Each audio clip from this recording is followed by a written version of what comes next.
Welcome, ladies and gentlemen. We are finally here at our final destination. Welcome to NCW The End III. I'm your host, your general manager, your commentator for the evening, Neo Extreme, coming to you live from Las Vegas, Nevada. And what a stacked year we've had this season. Been amazing from start to finish, but it's just gonna be one hell of a season finale. Hope you're all ready, because I sure as hell am.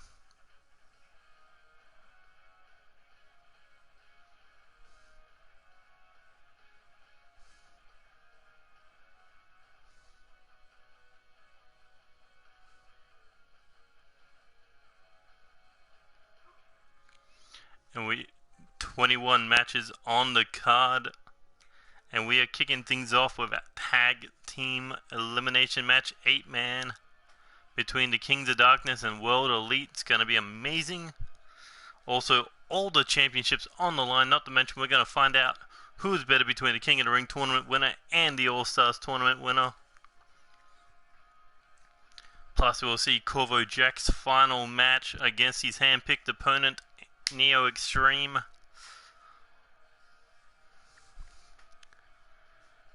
Let's see how many people actually watch part 1, considering all the titles are in part 2.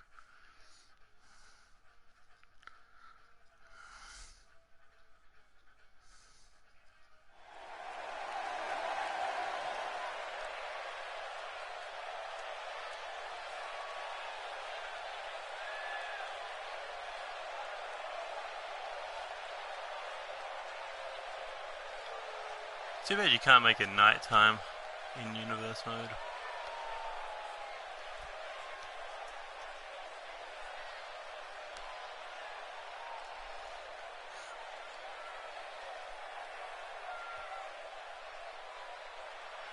Look at that, the camera's checking out the arena, checking out that crowd ready to go with our opening contest. Oof.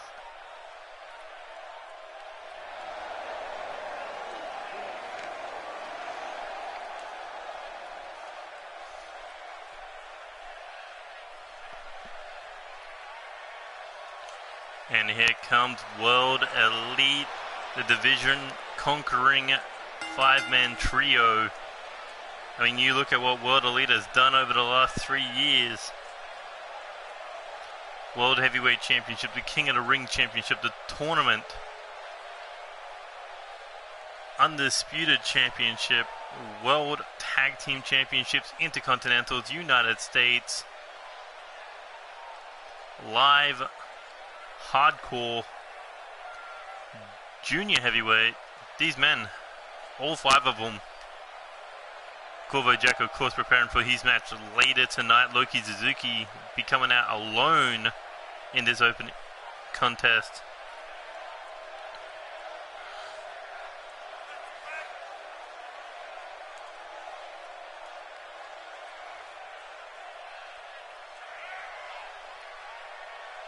And last year at NCW The End II, they were the team that ended the reign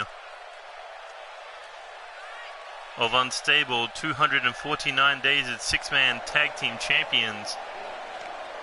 So let's see if they can bring that kind of performance back to this arena 1 year later. Will they be able to vanquish the Kings of Darkness to prove they are the most dominant faction here in NCW, or at least one of them, because they are in the top 1%. Although these 4 men, they were involved in 2 different tag team matches. Loki Suzuki, Antonio Blackwell, Eddie Knight, Ken Phillips faced off against the 4 members of the KOD. Did not go well for them. So it's going to be an uphill battle against the KOD here tonight for World Elite.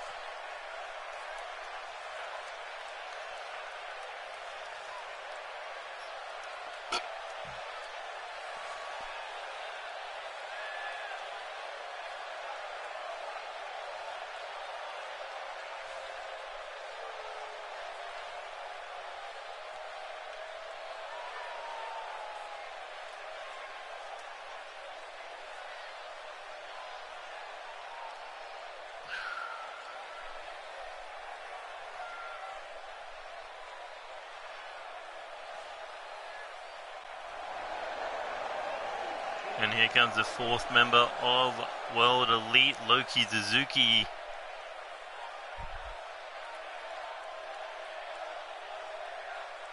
A former hardcore champion, a former six-man tag team champion, has challenged for the junior heavyweight title multiple times, could not win the big one.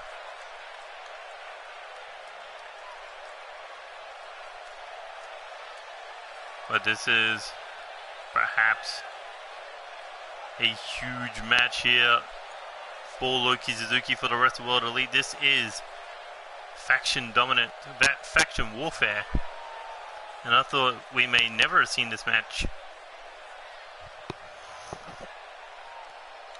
especially opening up this show. Two top tier factions, two dominating factions opening up the show. That proves how big this show really is. God damn, it's so hard to not have anyone to bounce off.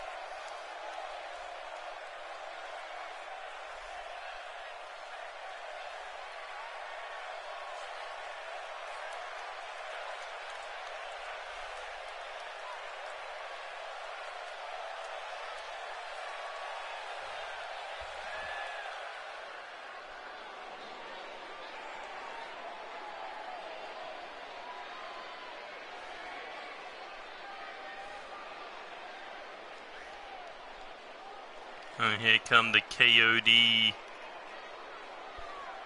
Trevor Lee White, Seth Goldman, and the Manhunter. These men winning the six-man tag team championships earlier in the year. Trevor Lee White, Manhunter, former six-man or former three-time undisputed now world tag team champions, currently holds the record as a team, never changing partners.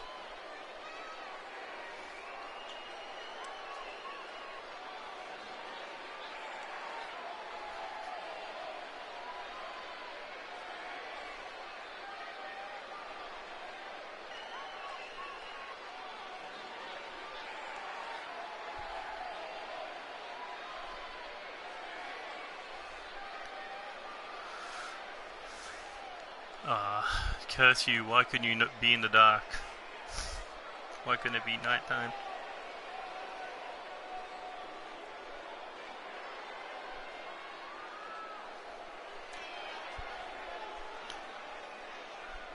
It's going to be interesting to see how and who gets eliminated first.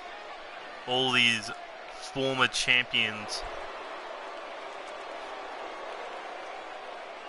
Even Antonio Blackwell's won a title in the form of the NCW Live Championship. 1, 2... What the fuck's the rest of them?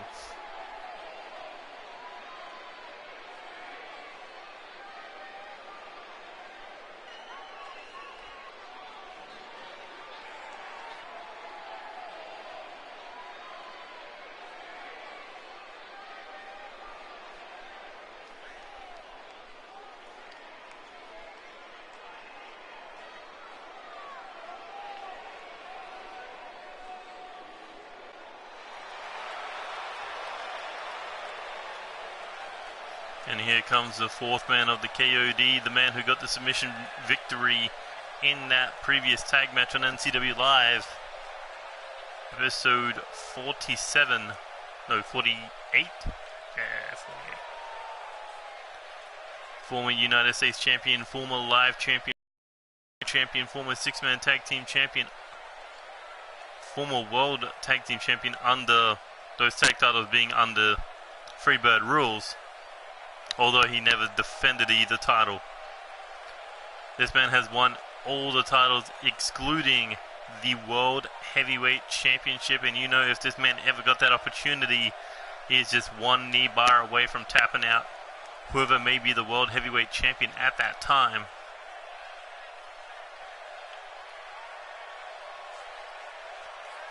And we saw how long he was Intercontinental Champion, how dominant he was with the title. 3 months And no one could put a stop to this man.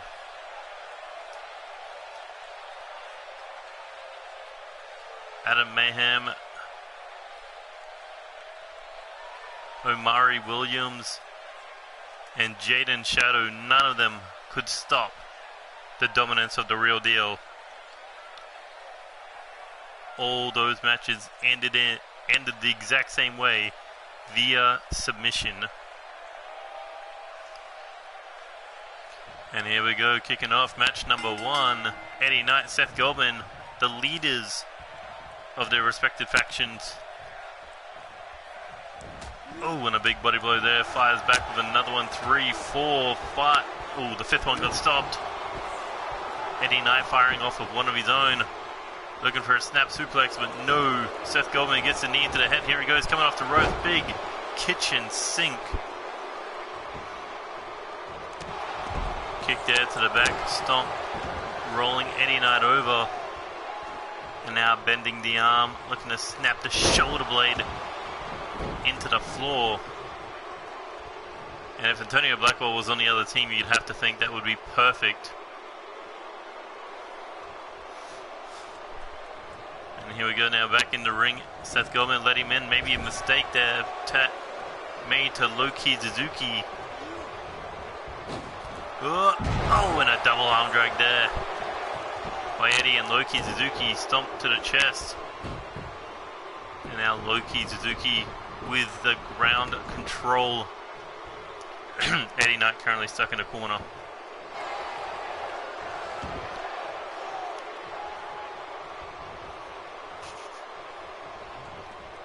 Eddie Knight, Loki Suzuki dropping a knee across the side of the head.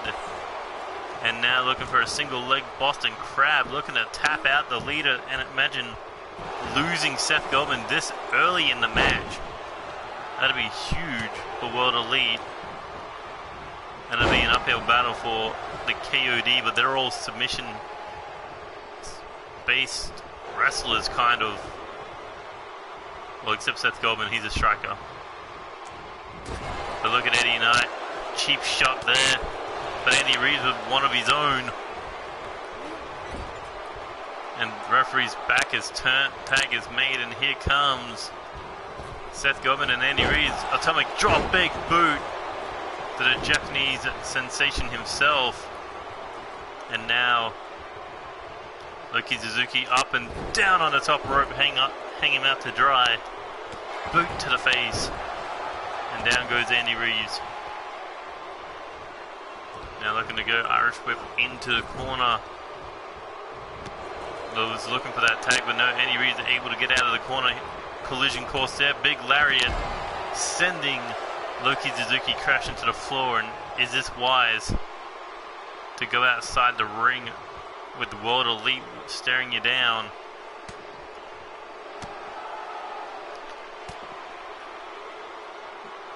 Like, seriously, Ken, Antonio, Eddie, they could all jump down and just assault Andy Reeves, because a lot of people may think Andy Reeves is the biggest threat in this match when he gets those knee bars locked in.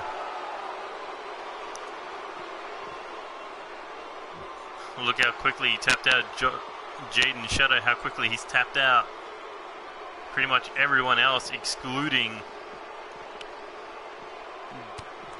Joey Hartman. At least when it involved that Intercontinental title.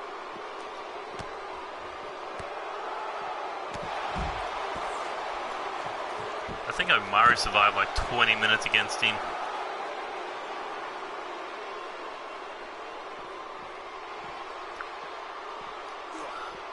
Ooh, big body blow there. Cuts him down. And a dragon screw on the outside, followed up.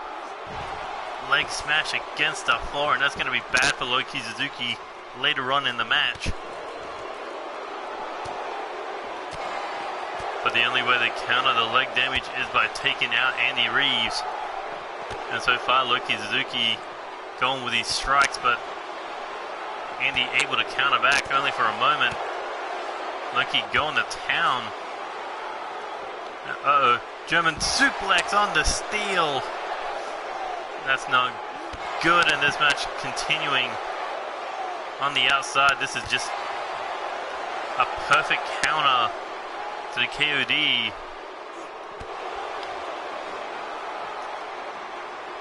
Damage Andy Reid's on the outside, but then again, it could also be a count to the World Elite because Andy Reid isn't one to shy away from a street fight. With a big strike there, drop kick to the knee, and down goes Andy Reid. There goes Loki Suzuki.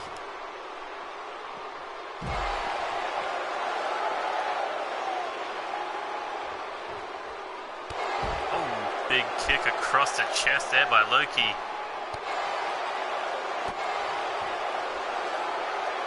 This man can kick flesh from bones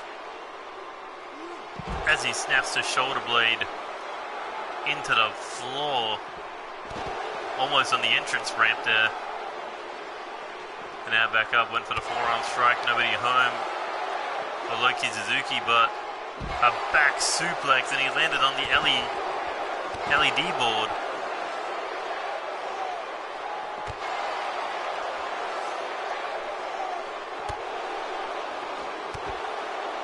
This fight's so brutal that they're doing it behind the post. But back up. Oh, went for overhead belly to belly, I believe, but any answer Andy Reid has, Loki Suzuki has a counter for it. But maybe... no, Loki Suzuki once again back in control. A striker versus submission striker. No, a submissionist versus submission striker, that's it.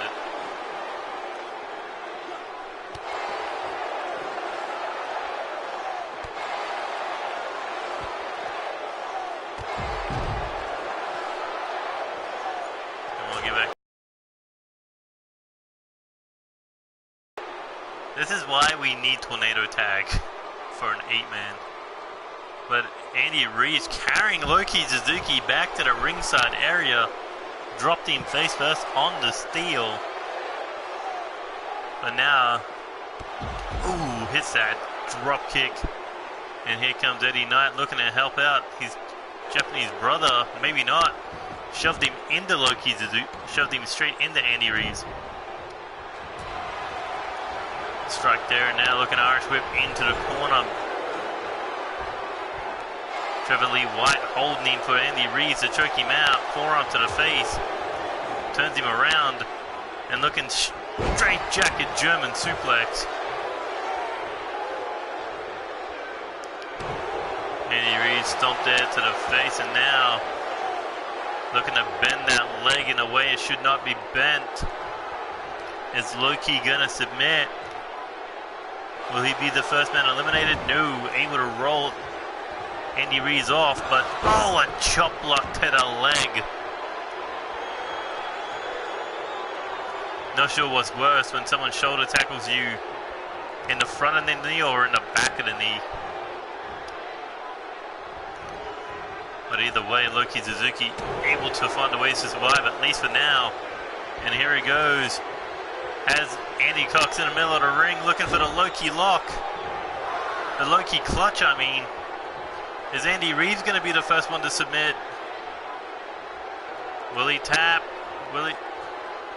Or is he going to go nighty-night?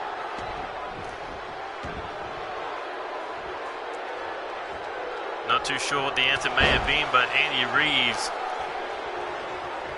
has Loki back up, looking to go Irish whip into the corner. And tag is made. Here we go. Looking for the man and machine. And there goes Loki Suzuki. That could be it. Manhunter into the cover. And Antonio Blackwell with the save. He suffered 3 of them, courtesy of Manhunter and Trevor Lee White. But now we got the 2 junior heavyweights going back and forth. And Manhunter, of course, you got to believe the pressure, no doubt about it, the pressure of the 2 men. Ken Phillips, Antonio Blackwell yet to get in the ring. Trevor Lee White yet to get in the ring. But how much damage was done to Andy Reid? As this fight spills back outside the ring, and Loki Suzuki, I believe he's trying to do as much damage as he can to give Eddie, Antonio, and Ken a fighting chance.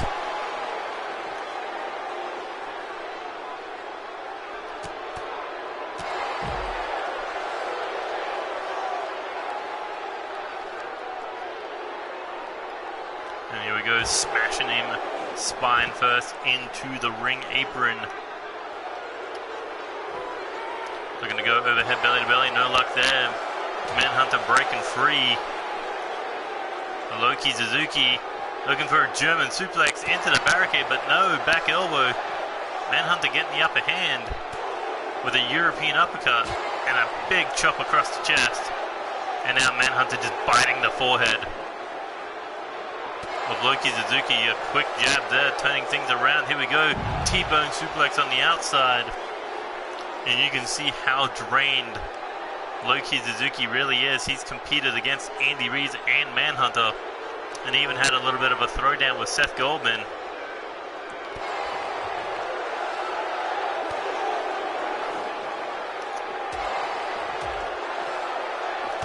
As these two continue to go back and forth with each other, rolling forearm knocks down the Manhunter. And another one. Getting rid of him first would be huge for World Elite. At least you wouldn't have to deal with that unpredictability of someone who tried to bite your face off. Here we go, winding up on that arm now. Down to one knee, but no, Manhunter able to escape. Oh, and a shot to the throat, Gigutagi. Chop to the chest, staggering Loki, but able to block the forearm attempt. Puts his arms up to block the kick. And now Manhunter looking to box the ears. That's going to leave a ringing sound.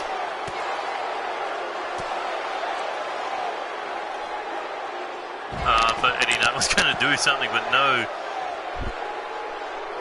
Loki Suzuki took that reverse Hurricanrana.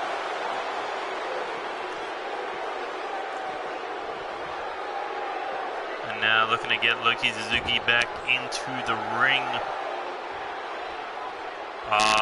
Not quite get him in the ring. Gonna drape him for a neck breaker on the outside.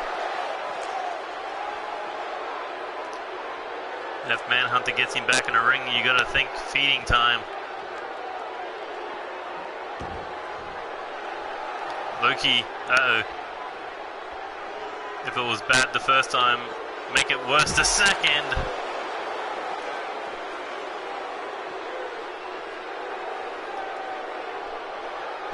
Loki Suzuki needs to start fighting back here before he ends up with a third one. Big forearm there, staggers him. And back and forth these two junior heavyweights continue to go as Manhunter, boxing the ears again.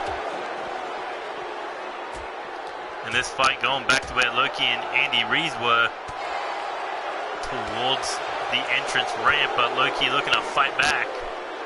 And here we go, back suplex on the outside.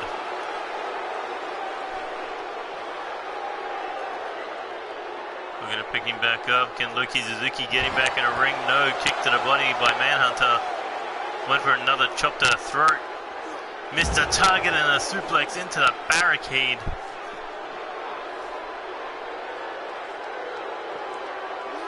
There we go, back up. Looking to carry Manhunter over towards the stairs. Snake eyes.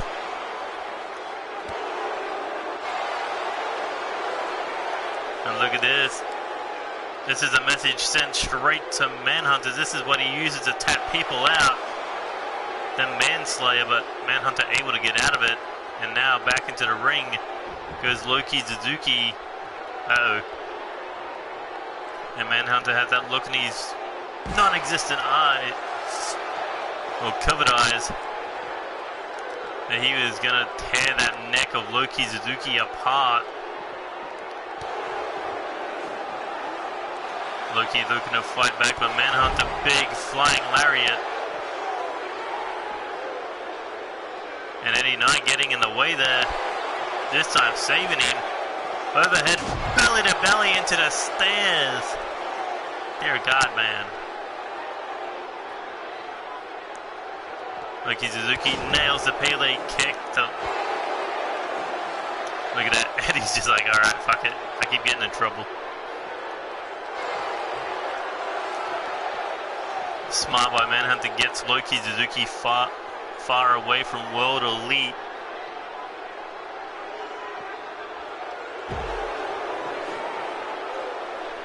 So who's watching this? Comment, please. But here we go. Now Loki Suzuki has the Manhunter once again head first into the steel post. And again goes goes Manhunter. And back into the ring. Can he stop Manhunter from going for the tag? He does. But got caught into the manslayer. Look at that. Manhunter's biting the rope so Loki can't get away from him. But Loki able to roll away to get out of it. And here we go, up on the shoulders now, but no, Manhunter counters, nails the DDT. And Loki trying to drag himself away. Stop, but Manhunter looking to end him with the end of Mankind, and that could be it for Loki Suzuki. Are we about to see the first elimination? Manhunter rolls him over for the cover. 1, 2. Oh, and Antonio with another save. Antonio Blackwell is looking to take out Andy Reid, but no. Reverse DDT takes out the Russian arm breaker. And there goes Loki's, you gotta believe, best friend in World Elite. Oh, boot to the face. Loki, not sure if this is wise, but it's definitely going to leave a mark. Oh my God, DDT on the apron. And there's Andy Reid with a shot. Loki just kind of ignoring him. Uh-oh. Forearm to the face separates the two. Loki in a 2-on-1 situation here. And this is just about to get bad to worse. Double gutbuster.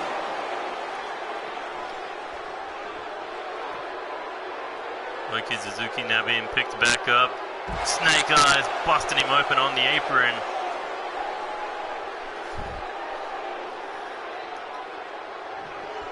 Loki trying to fight back against the Manhunter here.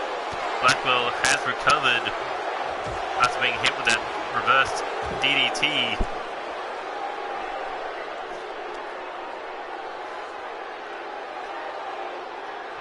I bet you these eliminations are just going to start coming one after the other soon. Oh, and another dropkick into the apron. Manhunter showing no mercy. Spinning kick got caught. And here we go again, Manhunter biting the open wound. Biting people exhausting. The blood of a samurai shall vanquish the demon. Uh-oh. Andy Reid's picking that leg, sweeps him. Oh my, and twisting that knee. Giving Manhunter the advantage yet again. That's KOD. They don't need a friendship, they don't need a brotherhood, they just need to have each other's back. And down goes Loki, head banging off the steps. And now back into the ring goes Loki Suzuki, but not for long again for a fourth time in the match. A draping neck breaker. And what kind of... I wonder what's more hurting, his head or his leg, considering he had to fight Andy Reid. But Trevor Lee White seems pretty confident over there. Loki Suzuki needs to get Manhunter away from KOD. Has him up against the announcer's table. And back towards the ring, not into it. Drops the knee, followed up with a back suplex. And here come Seth and Andy. Slap to the face there. Here we go, looking reverse DDT, perhaps no. Loki turns it into a suplex.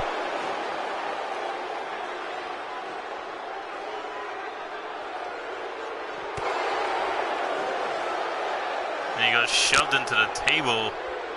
Opening here for Manhunter. Poor Loki, he's just getting annihilated. But he's still fighting back somehow, some way.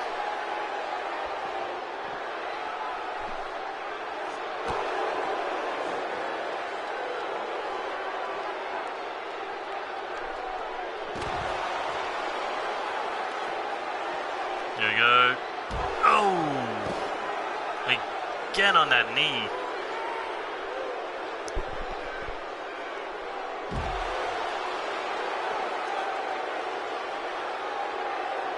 Loki Suzuki really needs to run right now, but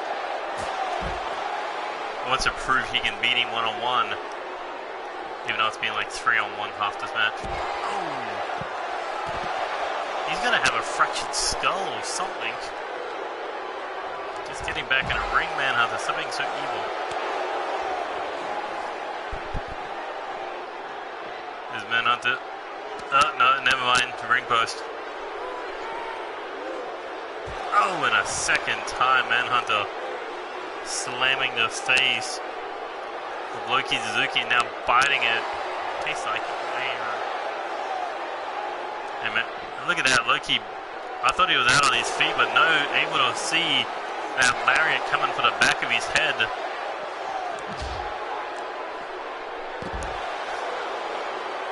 Threw him into the leg of Andy Reid and then caught him, bringing him down. Look at the blood just pouring down the face. And now just raking the eyes.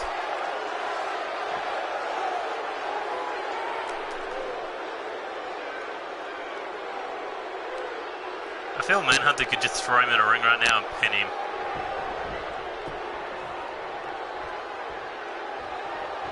There we go, Manhunter drops him on that knee again. Loki crawls. Here comes Ken Phillips finally into this one. The British Reaper ran straight into a knee strike. But this is definitely the heavy hitter of World Elite. No pun intended off that one. And Ken Phillips, exploder suplex. No one does it better. And he's been waiting a long time to get into this one. As he goes in for the cover, can he take out the Manhunter? 1, 2, no. Manhunter able to kick out. Went for the kick to the back there. Manhunter chops the leg.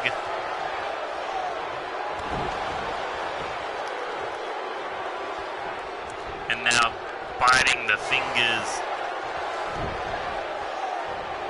There we go. Big headbutt there. Staggers the Manhunter. Kick to the body. Stopped him dead. He strikes another one.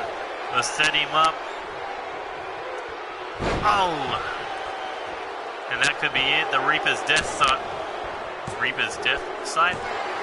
Oh, and there goes Manhunter. First elimination of World Elite. And here comes Trevor Lee White.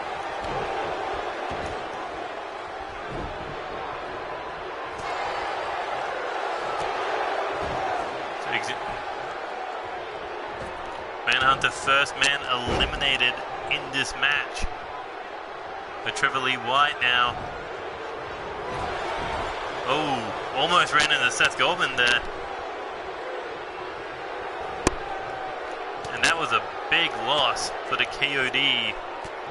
But now we got the power of World Elite versus the power of the KOD going toe-to-toe. Both men fresh. Although Ken Phillips about to be dropped on his head with that pile driver. Pile driver. And now drops the knee to the back of the head.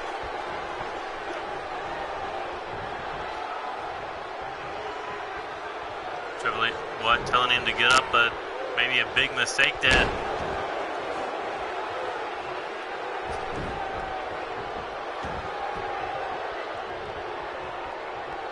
Uh-oh. Oh my God, half and half suplex.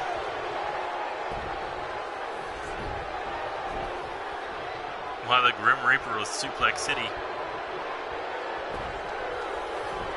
Look at that, just dragging him around. Tag made to Eddie Knight. And a stiff headbutt there. Irish whip into the corner. Big shoulder tackle, no one home. And here comes the claw slam. Oh my God, the cybernetic claw. Picking Eddie Knight straight up. Irish whip into the corner. Shot to the back of the head. Went for the tag, but no. Eddie Knight with a counter and a big lariat. Chevrolet White trying to crawl away. No luck there. Loki Ken in the ring. And here comes a triple powerbomb. That could be a second elimination. The World Elite triple powerbomb, but here comes Andy Reeves with a breakup and a kick to the side of the head by Loki Suzuki. As Eddie hits the knee to the back, turns around, big headbutt there. Eddie Knight fighting off two men at once.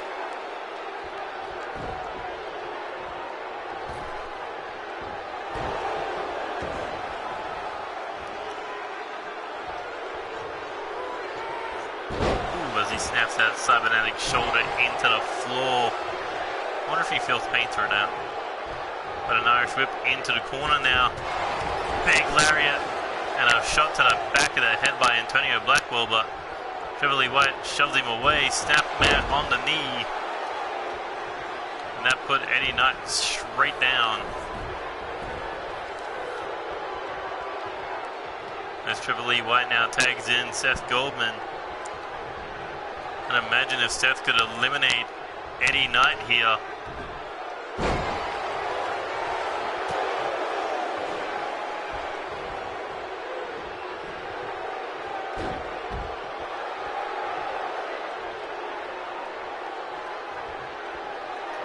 Look at that, Eddie Knight, smart not to leave the ring. Tag made instead to Ken Phillips. And a straight Irish whip into the corner. Here he goes, runs straight into the turnbuckle. Kick to the body. Ken hits the fisherman suplex. Hadouken. And now rolls him over. Looking straight jacket. German suplex. Or deadlift German suplex. That's Seth looking to fight back now. There he goes, looking to pick him up, and no. Brings him down, lands on his back. Off the back body drop, Ken Phillips has him back up. Here he goes, looking for the exploder again, but no. Seth able to avoid disaster. Snapmare attempt, nobody home. And an Irish whip now into the corner. And tag made to Eddie Knight. Referee's back is turned. Here we go. Brain buster with a kick to the head.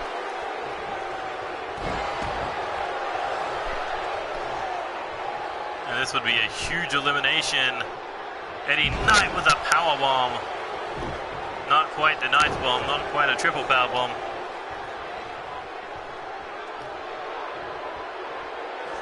As he hooks the head, snapping the arm across the shoulder blade. Please don't go back outside the ring. I don't really want a 1 hour opening contest. But this is kind of what you expected out of an 8-man tag team elimination match. Forearm to the face there. Needs to get him back in. No, smashes his face across the apron. And quickly back into the ring now.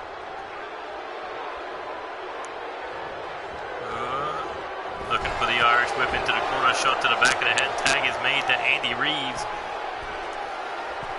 And here we go. The Brazilian Nightmare in the real deal with the Man and Machine, and that could be it for Eddie Knight. Hooks the leg for the cover. Loki looking to get in to break things up with a face full of blood. Able to fight off one, but not the other. And there goes Loki Suzuki. Oh, as Andy Reeves chops the knee of Eddie Knight. And an Irish whip now into the corner. Loki down. This is basically a 3-on-3 tag match as Seth Goldman once again tagged in. And here we go.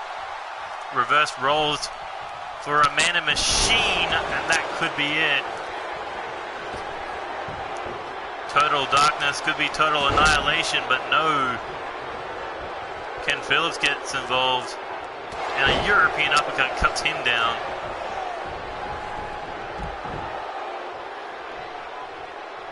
Anytime the KOD get off their tag team finisher, World Elite there with a breakup. That's the number game that they have to deal with Manhunter now sitting backstage watching this fight.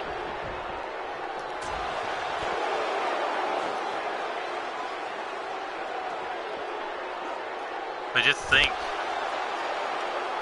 Trevor Lee, White, Andy Reid, Seth Goldman, they're all going in and out the ring. But their World Elite is still keeping Antonio Blackwell fresh.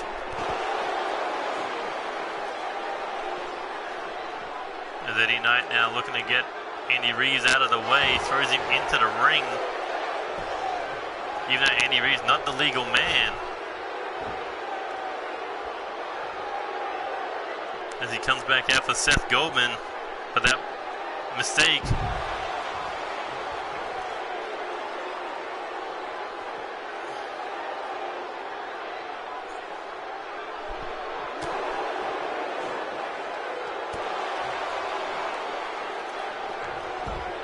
And now side headlock takedown.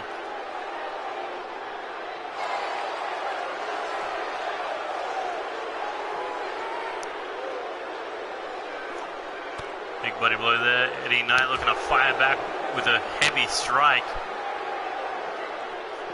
Eddie Knight not backing down here. I think they may be trying to take out Seth Goldman next, even though he's currently fighting in the corner of World, in the corner of KOD.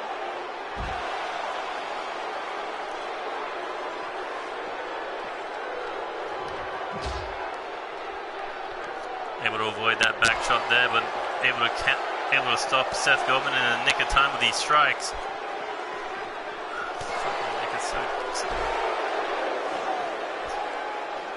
And here we go, looking German suplex. Ooh, on the outside, not good. At this point, I believe all the men have surpassed their pain limitations. As Seth I believe he was trying to drag Eddie Knight back into the ring, but no. Eddie ain't going nowhere. Forearm to the face, however, staggers him. And Seth, again, looking to get him back in the ring. This time does. And the two just staring each other down. Irish whip into the corner, double knees to the back. Eddie looking to crawl away, but Seth, look at this. Seth allowing him to. And here comes Antonio Blackwell finally flying in with that big lariat. Here he goes, a second one. Blackwell showing that he's still got what it takes to compete with the kids of the new era. As he hooks the arm, brings it down, drops the leg. Gotta believe Antonio Blackwell, the oldest on the roster. Oh, and another lariat. And here we go, hammerlock. Looking to bend the arm back. As he stomps. Oh my god. Imagine if this guy wore boots, how dangerous he would be.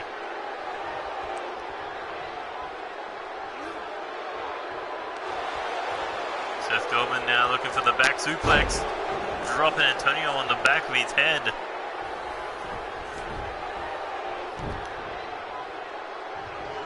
And now Irish whip into the corner. Bad place to be. European uppercut. Down goes Seth Goldman. KOD turned it into the armbar, looking to submit, looking to tap him out. And there it is, there's the submission. Seth Goldman taps out, and here comes Andy Reeves next. And Antonio Blackwell, another big lariat. Didn't expect this kind of dominance from World Elite, as Seth Goldman, these two men, one's known as the arm breaker, the other known as the leg breaker. One of them will submit. You gotta believe as this. Turning him around into a knee bar, like a cloverleaf knee bar. But Antonio able to make the escape. So far, Ken Phillips with an elimination and Antonio Blackwell with an elimination. Is Eddie and Loki going to get one up? And here we go, Irish whip across the ring now. Eddie Knight has to team up with the Cyborg. Oh, and look at that, the referee did not see the cheap shot.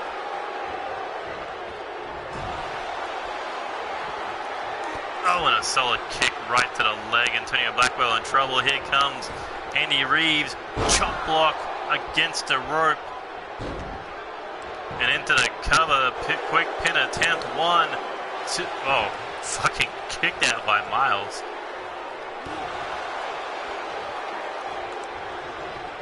Andy Reeves looking to go after that leg, but no. Slaps to the forehead. Able to break free. What the fuck was Andy Reeves doing just then?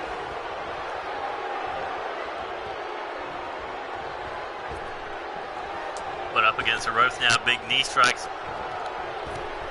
Antonio Blackwell keeping them. Andy Reeves controlled there before hitting the Russian leg sweep. And here we go. Looking for the Russian leg sweep again. Russian hammerlock leg sweep. Dropping all that weight on the arm of Andy Reeves. But a drop kick to the leg, quickly turning things around, but Antonio counters him. And an Irish whip now into the corner. Back elbow, Inzaguri combination. As Antonio looking to crawl. Andy Reeves tried to stop him, but no, here comes Loki Suzuki. Oh, and there goes Loki. Quickly put down. And the bloody Loki Suzuki in a bad place now. Shot to the back of the head, and here is that knee bar. Is Loki going to be the first one of World Elite to be eliminated? No. Loki Suzuki fighting free. Somehow, some way. And now an Irish whip into the corner. Loki Suzuki looking to throw Andy Reeves out of the ring. And here he goes, looking to turn it into a tornado DDT on the outside. Grueling match on all 8 men so far. Seth Goldman and Manhunter have been eliminated. World Elite still all 4 men alive in this one. Going to be interesting to see if the KOD can turn this one around. But when you got the former two-time US champion, former Intercontinental champion, former Live and Hardcore champion, Andy Reeves, who can tap you out on a moment's notice, still one of those 2 men, it's going to be pretty hard to counter him. But we didn't expect Seth Goldman to tap out. We didn't expect Manhunter to be pinned by Ken Phillips like that. Oh, and a stomp to the ribcage. Look at that. Loki says, "You're next." Stomp there to the leg, and now looking to get him back up. Here we go. Pendulum backbreaker. Maybe no. Andy able to land on his feet. Kick to the thigh.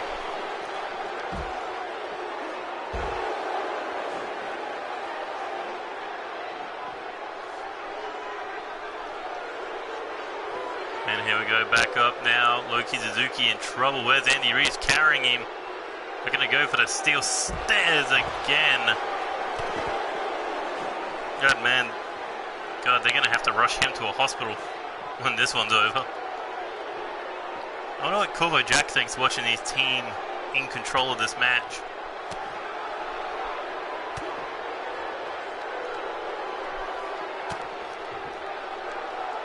You know, Corvo would have loved to be down at ringside for his team tonight, but no.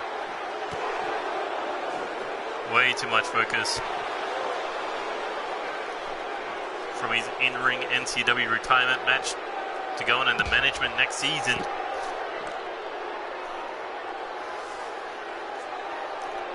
But back up, forearm to the face, shot to the back. Looking to pick the leg of Andy Reeves, and I think Andy's neck twisted on that barricade.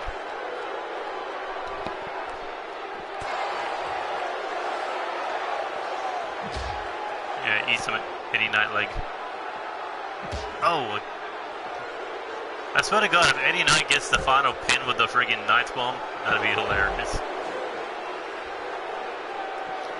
Uh-oh, World Elite coming down, looking to pay KOD back from earlier.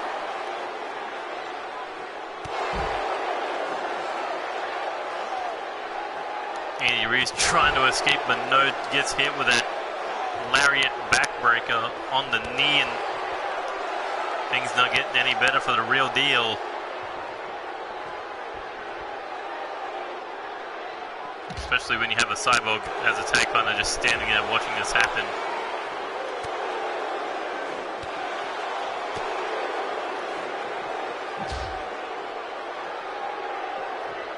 Oh, what a savage Pele kick.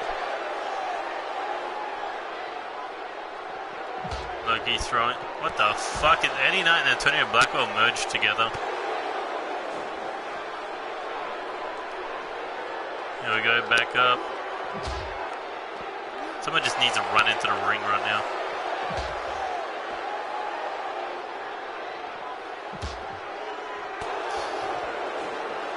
It's obvious they're trying to get into the ring, but they can't because Eddie and Antonio won't move. Oh no, they defused. 30 minutes is up.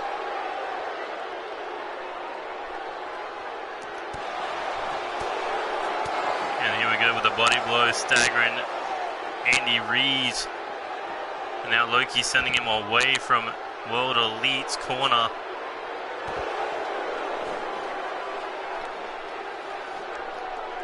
And back into the ring now. Andy Reeves goes. Can he make the crawl for the tag? Yes, he can. And here comes the Cyborg. What the hell, Trevor Lee White, you stud bastard. And here we go. Big shoulder tackle knocking down Loki Suzuki. But Loki jacking the jaw there. Big forearm knocks him down. Looking to pick him up, but no, sweeps the leg out. And a stomp to the rib cage. And here we go now, cybernetic claw. Looking to put Loki Suzuki down. But is he going to go for the 3 count? Look at that. Loki Suzuki is a bloody mess. He's been bleeding for what feels like 30 minutes now. But the Cyborg showing a little bit of mercy perhaps. And Loki could be looking to take full control or full advantage here. Big knee. No, big lariat. Oh, look at that in the face of Eddie Knight. Talking trash.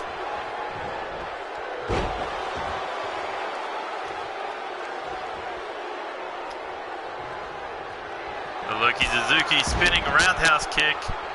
Into the cover. Did he just knock out the Cyborg? 1, 2. No. Able to kick out, but Ken Phillips with the German suplex. The Cyborg in trouble. Irish whip now into the corner. Big knee. No. Stopped.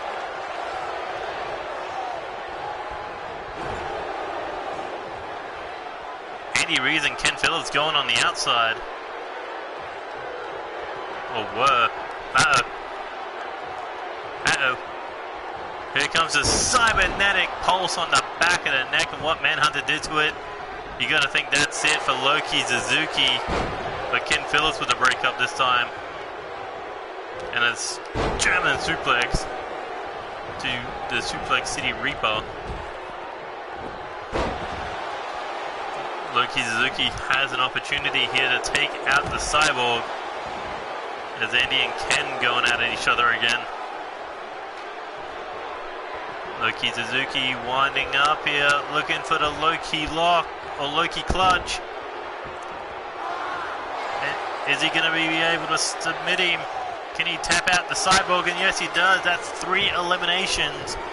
Now it's Andy Reeves versus all of World Elite.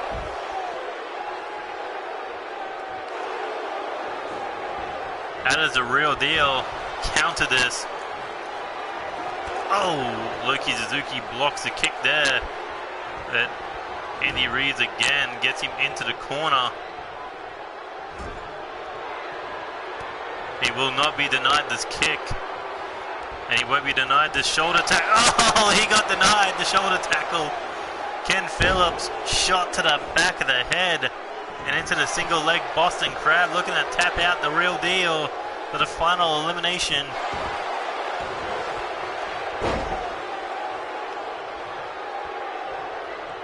Loki Suzuki's leg could have been shattered there. Oh well, could be shattered here right now. Knee bar locked in. Loki in trouble. Is Loki going to submit? Yes, he does, and there he goes. First elimination for the KOD, and who's next to step in? Oh, Andy Reeves doesn't care. He threw a punch at both men. Ken Phillips caught him again with a quick jab to the face, and it's currently 1 elimination for the KOD, 3 for World Elite. But it looks like Antonio Blackwell is now the legal man. Knee bar versus arm bar.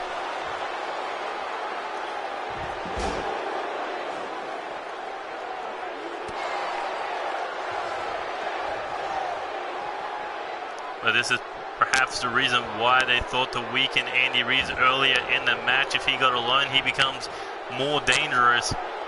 But this is a big mistake there by the Real Deal. Maybe not. Eddie Knight with the cheap shot. And now double knees to the arm.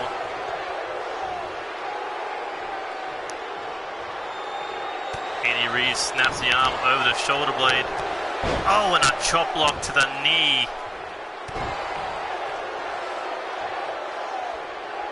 Is the Russian arm breaker in trouble? Maybe not. Jacks the jaw. Big lariat misses. Andy Reeves kicking out the leg with the soccer ball kick. Where do you think you're going? No. Antonio Blackwell able to kick him off. You know, Antonio would love to prove that he is the better submissionist between the two. But Andy looking to dump him out of the ring now.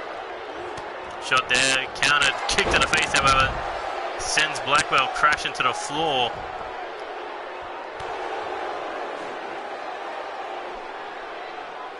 And now the ring separated. Antonio Blackwell can't get to the last 2 members of World Elite. But Andy Reeves, a perfect place to fight Antonio Blackwell one-on-one.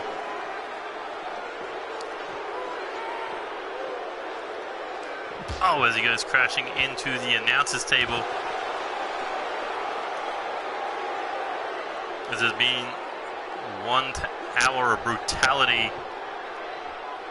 And we could be moments away from the Final 4.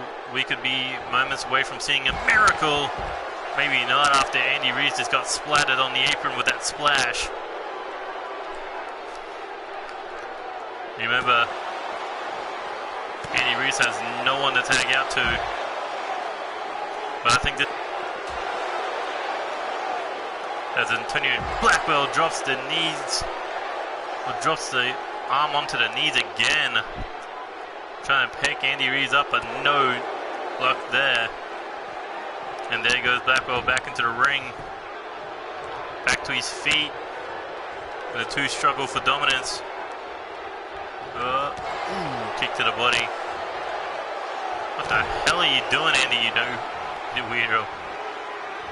Blackwell looking to drag him over to his corner, but Andy Reeves able to break free.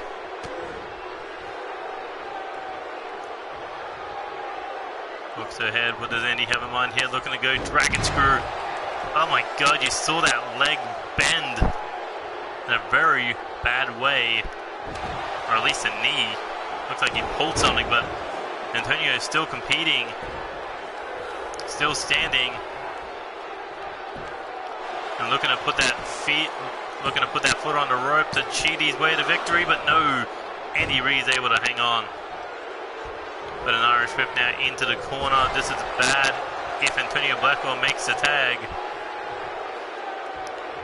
But Andy Reid's able to counter him. Meteora.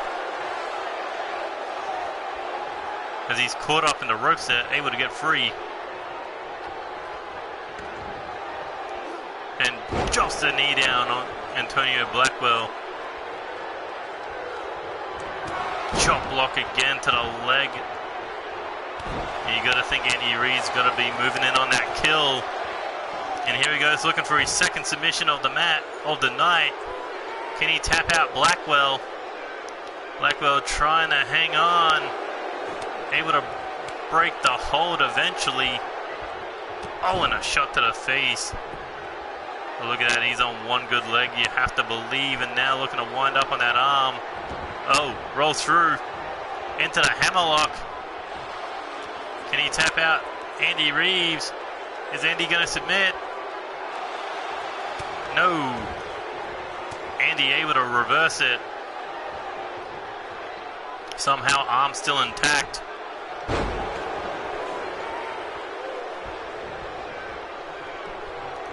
As Blackwell now has him up against the ropes. Here we go, Irish whip. Coming in with a rebound, ducks under. Lariat. Knocking down Blackwell. And Andy sizing up the Russian arm breaker. Oh, you knew he was looking to drop down for that knee bar. Speaking of knees, straight knee to the shoulder, straight knee to the arm, right into the bicep, but these two submission experts just going back and forth with each other, and now, here we go, turns it into the arm bar, looking for the final submission of the match. Can he tap Andy Reid out? No. I think there may have been a rope break there. Fires off with a big European uppercut, looking to go Irish whip, sends him out of the ring. Is this wise? Hits the enziguri. I mean, this would be perfect if he wanted to recover a little bit. But no, went straight for Blackwell on the outside. And this time on World Elite side. As Eddie and Ken staying fresh. Why didn't I ever make the Japanese guy of their team called Ryu? Ryu and Ken. Street Fighter reference.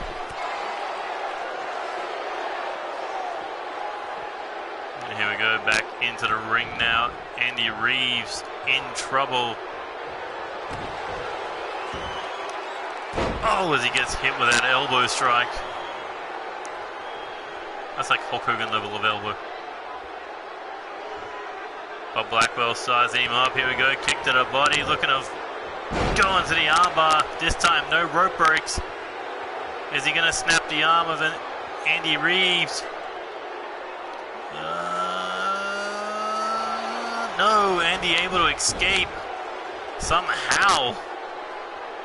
Andy Reeves able to break free of the move that took out Seth Goldman. But into the corner now. Andy Reeves fights free. What has he got going here? Come on. The $1 Million Dream. And tag made. Here comes Eddie Knight. Oh God, my prediction may be coming true.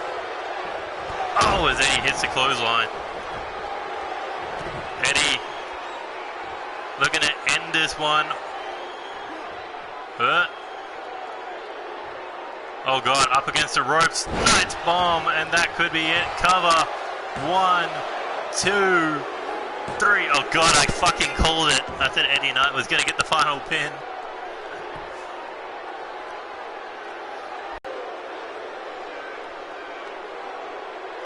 A 1 hour match. I don't think it was 1 hour.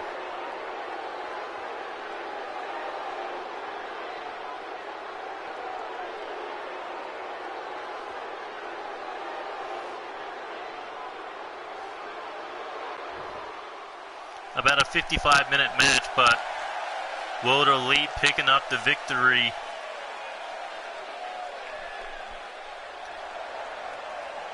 Loki Suzuki got locked out of the ring again. He's like, I'm here too, guys.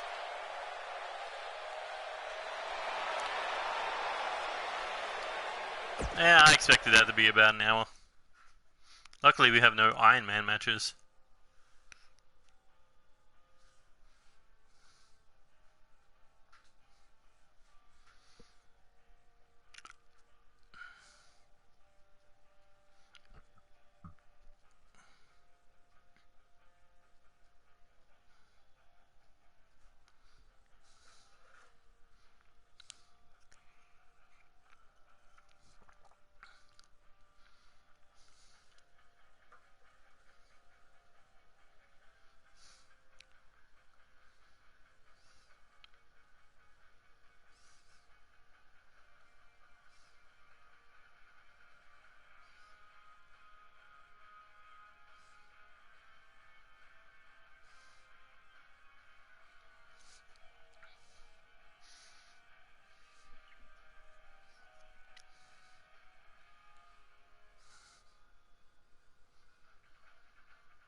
And here comes Angel Jr. Haven't seen him in quite some time.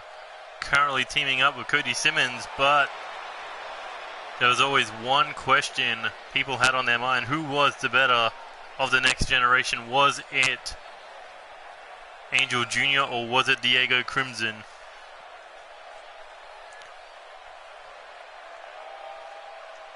As both men became two-time tag team champions with each other. After a year of trying, they finally caught the gold. But then Diego went into the All-Stars tournament. Angel Jr. teamed up with Cody Simmons. But Angel Jr. hasn't found the success he thought he would be gaining as a part of Sins 13.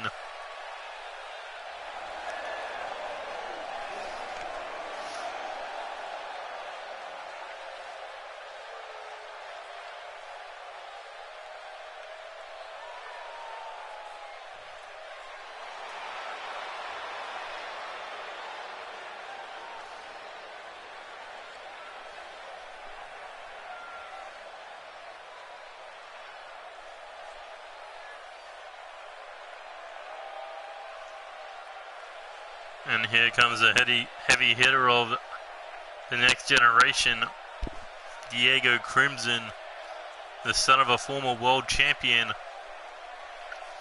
And Diego has challenged for the world title in the past, back in Season 2. Has challenged for the Intercontinental Championship. However, triple threats don't seem to go well for this man.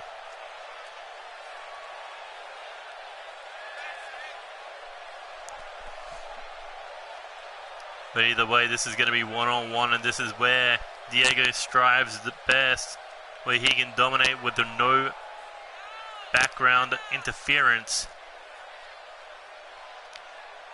And it's kind of odd that these two men are both wearing their next generation gear.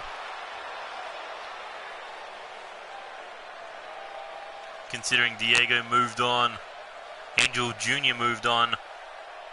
But looks like they plan to end it here tonight.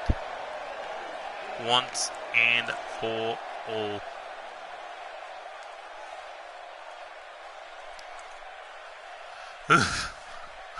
Already exhausted after that freaking 1 hour match.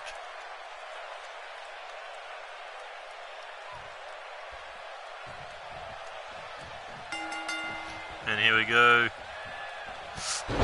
Angel Jr. kicking things off with a roundhouse kick to the face.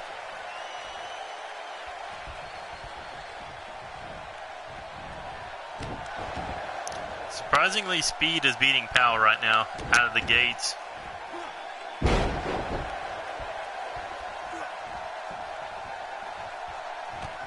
Kick to the leg there.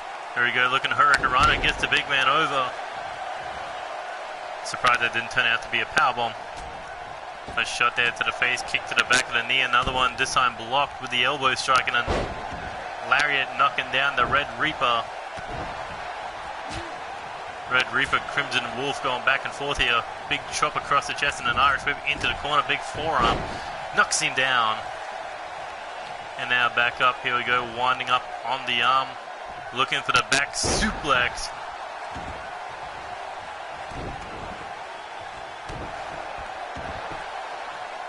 And now looking to tap him out. Foot on the bottom rope, however. Referee catching it. As Angel Jr. able to get away. Here he goes, coming off the ropes. I got caught with a sit-out spine buster.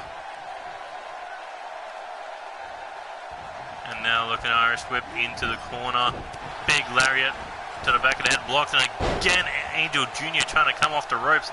This time a belly-to-belly throw by Diego Crimson, just keeps catching him. And now into the cover, 1, 2. Angel Jr. able to get the shoulder off the mat, stiff headbutt there, and jacks the jaw. Diego Crimson now currently in full control here. But Angel Jr. fires back, shot there to the body, staggering him, and now looking for the Irish whip into the corner, coming in, drop kick to the back. And an Irish whip off the ropes now, ducks under. Oh, went for the super kick, nobody home. Irish whip into the corner now. Big lariat across the back of the head. And here comes the difference between Angel Jr. and Diego Crimson. The power game with a deadlift gut wrench powerbomb. And now back up, here we go, the end of the world. Oh, that could be it. As Diego goes in for the cover. 1, 2, and Angel Jr. able to kick out. Not quite enough to put him away.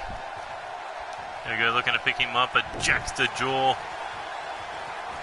Shot there to the face, spinning kick, caught.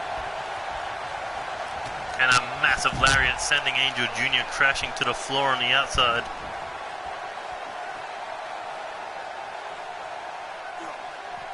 And now back into the ring. Diego heading top rope. This is rare from the big man. Oh, and crash and burn. Angel Jr. kick to the leg, chop to the chest, has him up against the ropes. And oh no, this is terrible placing for Diego Crimson. Angel Jr. looking to do whatever it takes to win. Here he goes, apron, pile driver. Pile driver off the apron. From the hardest part of the ring to the floor, and now tilt-a-whirl arm drag. And that is like, what is it, like a 4 or 5 foot drop to the floor?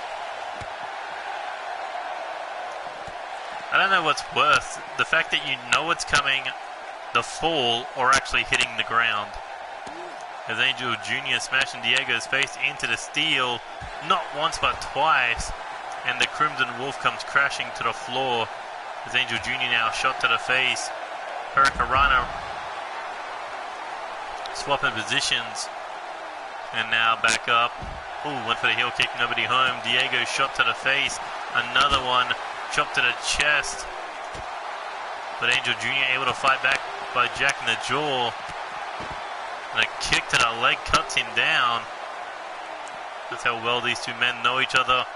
Then a DDT on the outside. God damn. Angel Jr. could be moments away from victory if he can get Diego back in the ring, but no, Diego fights back. There he goes. Flatliner. If I remember correctly, Angel Jr. is a former live champion. Kicked it out to the body. Diego wasn't able to win the gold. He was looking for bigger and better things like the world title, like the All-Stars tournament, like the Intercontinental Championship. And there's a sweep there, but it shouldn't be a false count anyway. Shot to the face, chop there, missed. But the second chop connected perfectly. Forearm to the face, another forearm staggers him. Kick to the leg, this time Diego able to stand his ground. As Angel Jr. just firing off with these strikes. Thought it would have been a one-sided beatdown by Diego, but no, Angel Jr. holds his own with the help of the ring post. And now finally gets Diego back in the ring. Angel Jr. scales to the top rope, looking to fly. Corkscrew senton.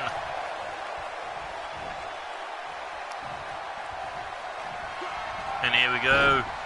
Looking for the bloody scythe. Oh, straight up the side of the head. Diego laid out. Angel Jr. scales to the top rope. What's he got in mind here? Looking for a second senton, but no. Diego able to avoid. Goes for the cover.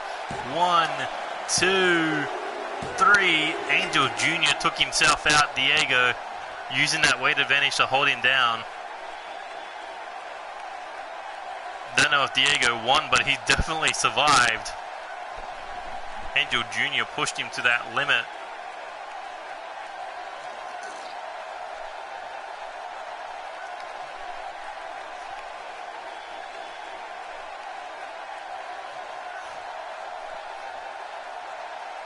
You gotta think all that damage to the back Diego was causing to Angel Jr. was enough to put him down, but Angel Jr. took Diego to the limits. First that apron pile driver and then using those ring posts. But this was the closing moment. Diego rolled away. Angel Jr. saw where he was, but the second he turned his back, Diego was able to move out of the way and took the 3 count in the middle of the ring. Diego beats Angel Jr.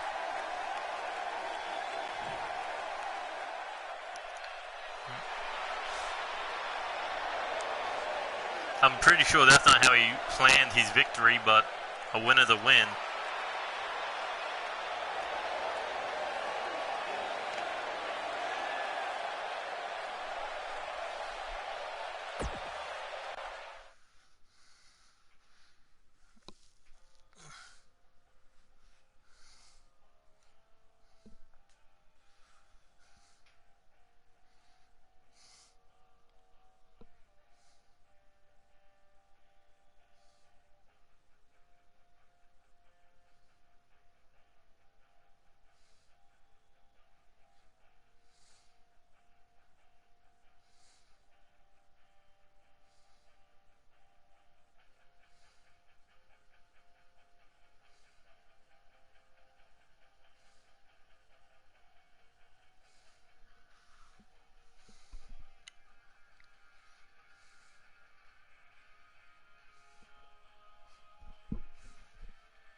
One hour opening and only a 10-minute second match.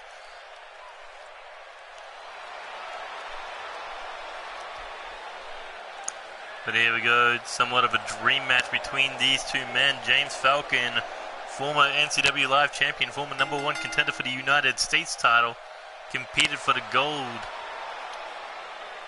at NCW Chaos Mania 3, and coming off a loss at the hands of Chance Nightwalker. But James Falcon says the only way that he can step up and be a better James Falcon is by beating the man who was the first ever to hold 2 single titles at the same time in the form of Evan Edwards. A man who was a mid-card title away from Grand Slam and NCW. But is James Falcon ready to compete against the Mexican sensation here tonight after that defeat to Chance Nightwalker? Flip the coins, Evan Edwards coming off a victory at the hands of Corvo Jack, defeating the French main event in a great battle. God, he's going to be so fun, hard to recreate. But either way, Evan Edwards, former NCW World Tag Team Champion ×2, a former Hardcore Champion, and a former Undisputed Champion. Not to mention the Chaos Mania 3 annual Battle Royale winner. But he didn't wait, he went straight for that Intercontinental title. However, could not beat Joey Hartman to win his Intercontinental Championship.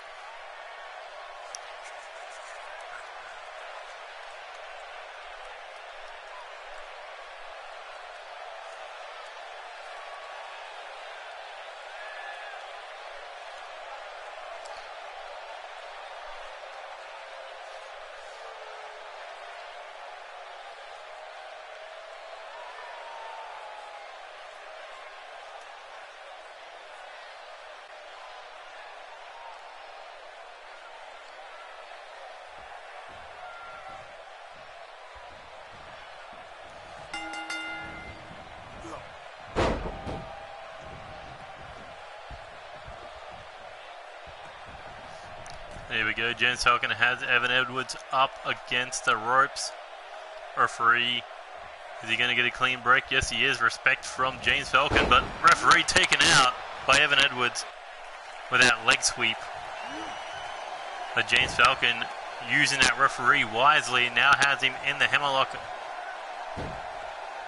Looking to work down Evan Edwards' arm. He knows about that tequila shot, that palm strike that can knock you out in an instant to set you up for that 5-star sensational splash. But James Falcon currently in control, smashing the head of Evan Edwards up against the top turnbuckle.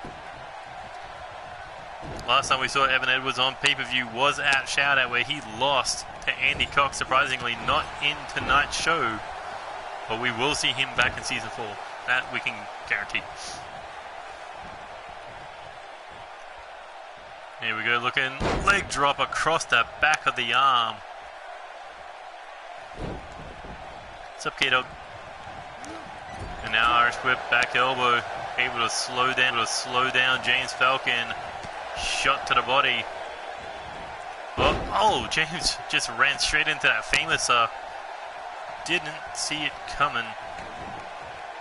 The hell's going on with the stream? Oh, big elbow drop there. Stream, what are you doing? Okay, stream be working again.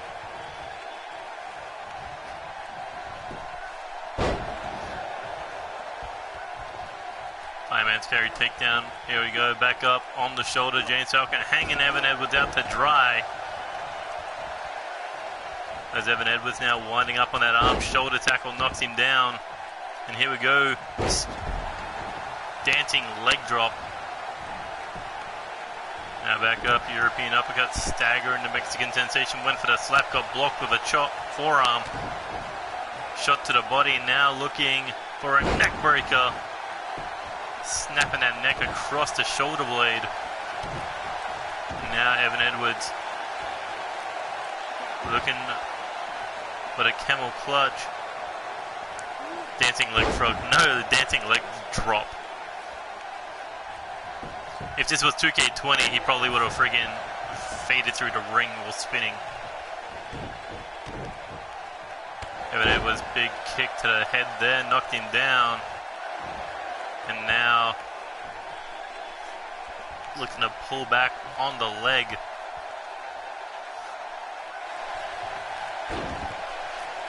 K-Dog, is Anarchy ready for their matches tonight? Women's title, live title, Intercontinental Championship, and the Tag Team War. Are they ready?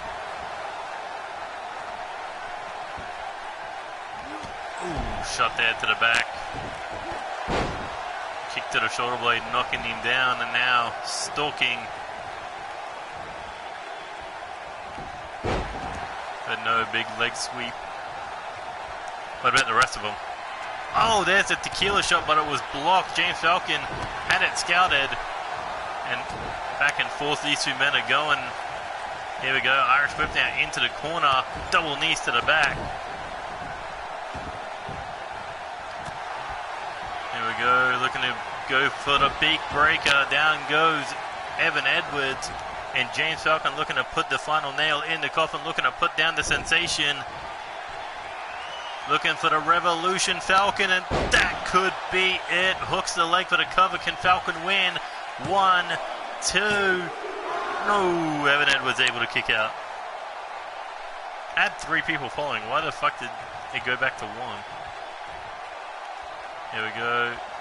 Tried to pick him up, but Evan Edwards jacked the jaw. Looking at Irish whip now over the top rope. No, pulls him back into that neck breaker.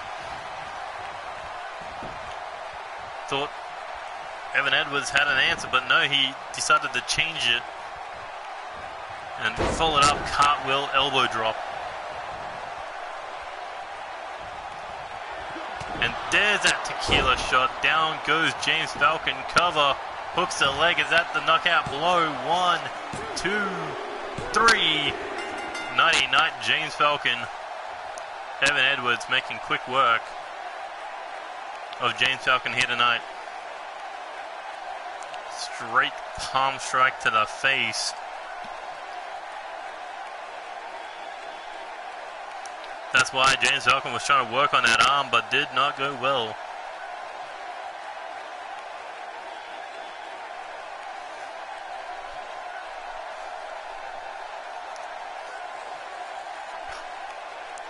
The fact that he took James Falcon's best shot, survived, and went down to 1 tequila strike, or tequila shot.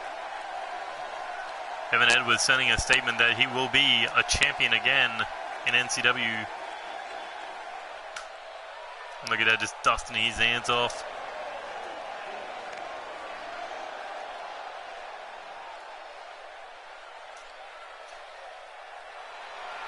And now taking a bit of a celebratory drink. And for good reason too.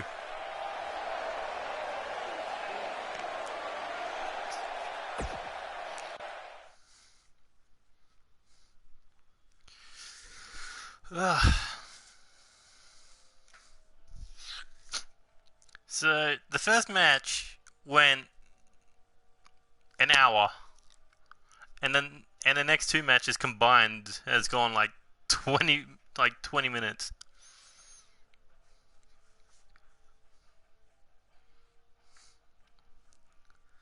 God damn. I think that 8-man tag team elimination match went longer than expected.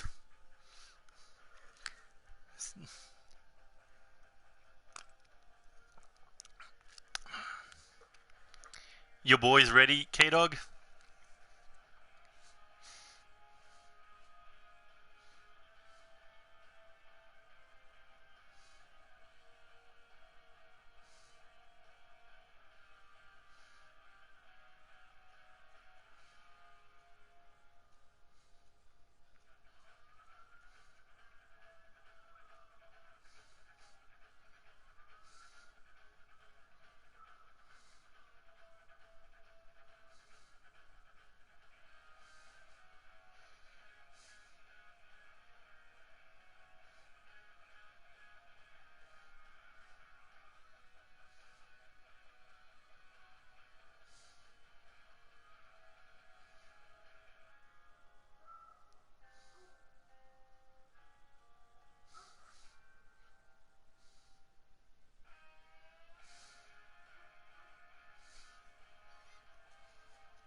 God damn, seeing Kyle Pierce with that one silver eye is just weirding me out.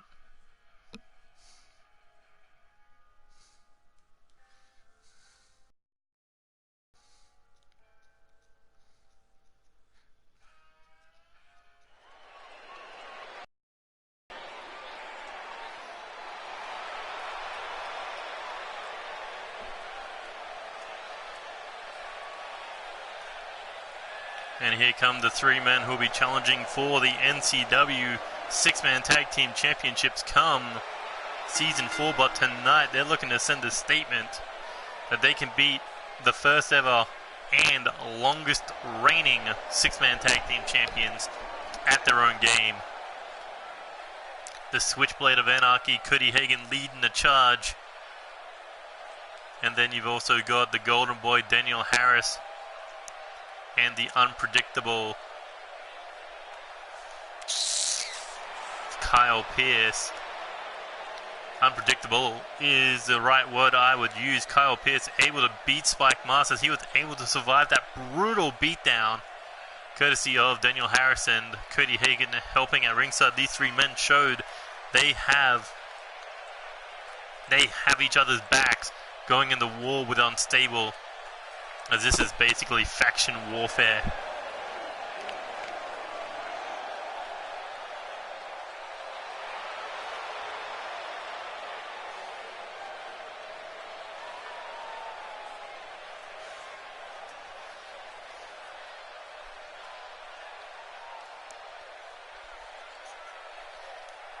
If this is your first time watching NCW Tag Team Warriors, no tags, elimination,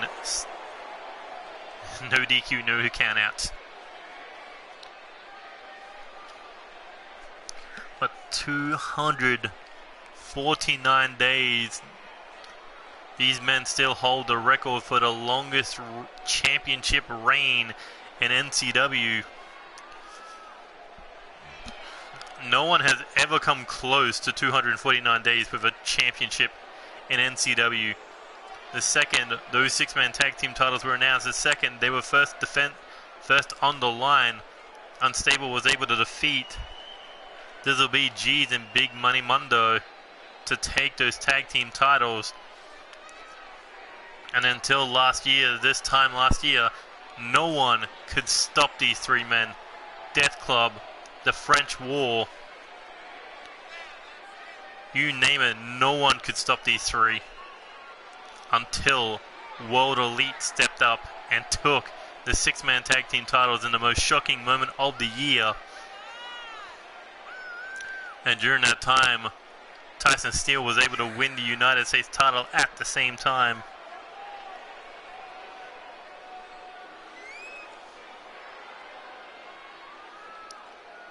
But of course, this season has not been too kind to them.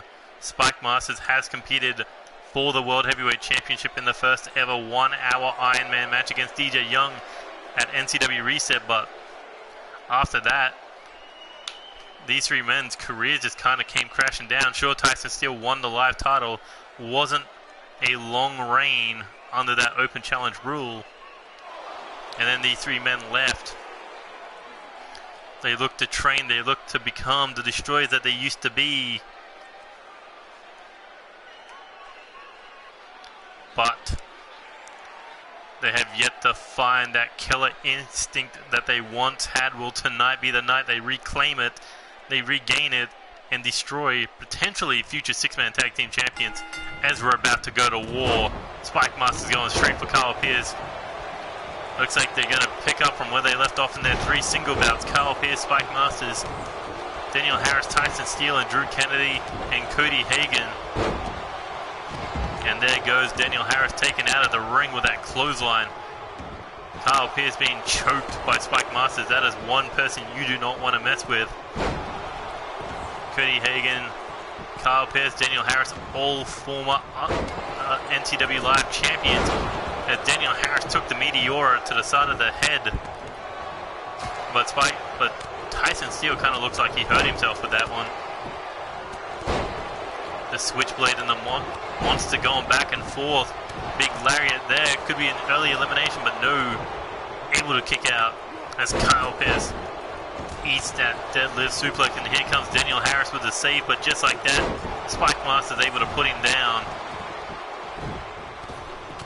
Daniel Harris back up, but Spike Masters took that shot like it was nothing, and now Daniel Harris being beaten down by Drew Kennedy and Spike Masters. Kyle Pierce trying to fight back here against the Hellraiser, but no! Big spine buster puts him down. And a massive spine buster there. Was that already the flame buster? Yeah, it was. Cody Hagan going for that. Went for the breakup. Diego. Not Diego. Wrong match. Drew Kennedy taking those kicks, but Spike Masters, Drew Kennedy, Tyson Steele still dominating that ring, and a big shoulder tackle to Cody Hagan. Kyle Pierce rolling away. Cody Hagan, big back body drop to the unstable. Oh, was looking for maybe a neck breaker there, but flame bomb to Cody Hagan, and the switchblade could already be eliminated in this one. What the fuck kind of pin is that? 2K20 is affecting the game already. Way to go, 2K20. You're already fucking up 2K19. Thank fuck I didn't have to reset the match. Uh-oh. Daniel Harris about to ride the merry-go-round. God damn, Unstable is just dominating right here. And here comes Cutthroat Slam to Daniel Harris. And that could be the first elimination. 1, 2. No, Daniel Harris just kicking out. Kyle Pierce already busted open. Reverse DDT puts him down. As Cody Hagan trying to deal with Drew Kennedy on the outside. Well, Daniel Harris is being dominated. 2-on-1 situation. From the Cutthroat Slam to the Madman knee strike. And down goes Daniel Harris. Cody Hagan, or Kyle Pierce, needs to get in the ring to break this up. But no, Daniel Harris again with a kick out. God damn this man. Oh, and a Rainmaker lariat there by Cody Hagan. Here he comes, clothesline to the back of the head, saving Daniel Harris there. But a big clothesline to the head. Spike Master showing Cody Hagan how it's done. And here we go. Sidewalk slam to Daniel Harris. And a belly-to-belly suplex on the outside. And look at this, crossface locked in, trying to tap the Golden Boy out. And there it is, submission. And Daniel Harris is gone.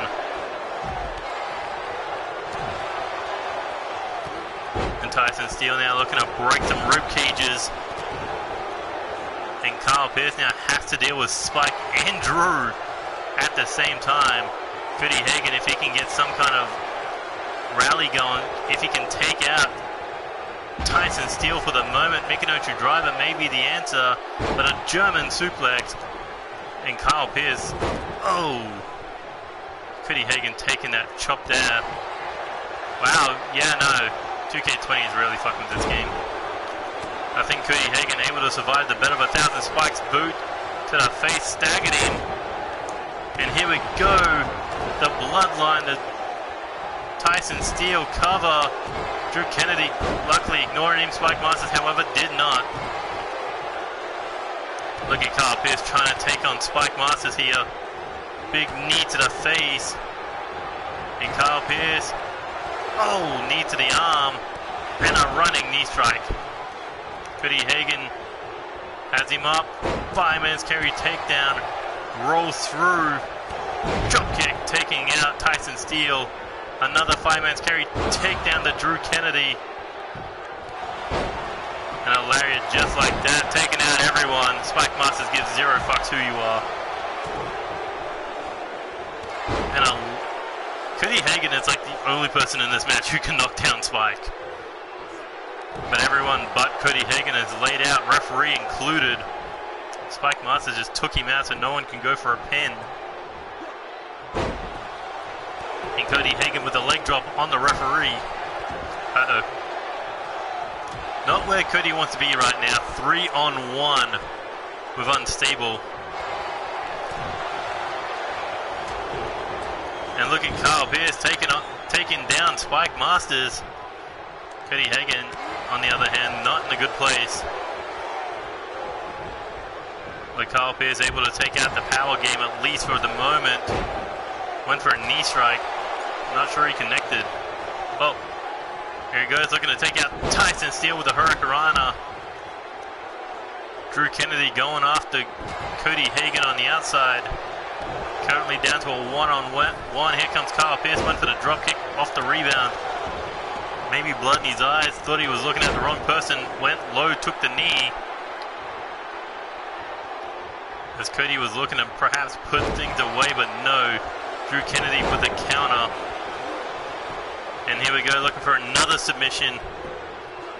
As Kyle Pierce can't do anything except take these kicks to the face.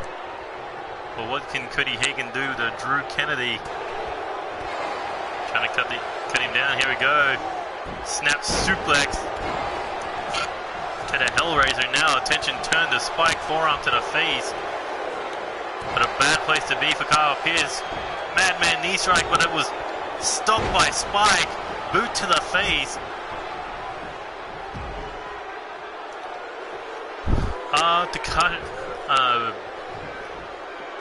The fact that he's calling out Jericho for Wrestle Kingdom is kind of stupid. Although it is a big money match and Jericho's allowed to fucking do it.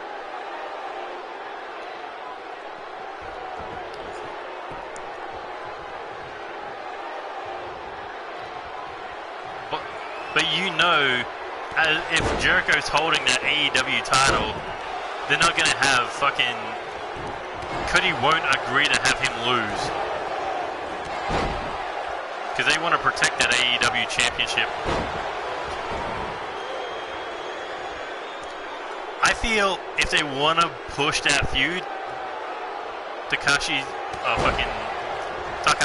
going to have to... Oh no! Spike just speared Tyson Steele. I feel Takahashi has to cost Jericho the title. Uh-oh. Here we go. Flame bomb. Tyson Steele just took the spear from Spike Masters, but that could be it for Kyle Pierce. No. He spears both. But it was all on Tyson. He took the fucking brunt of that. 450 pounds like a fucking torpedo.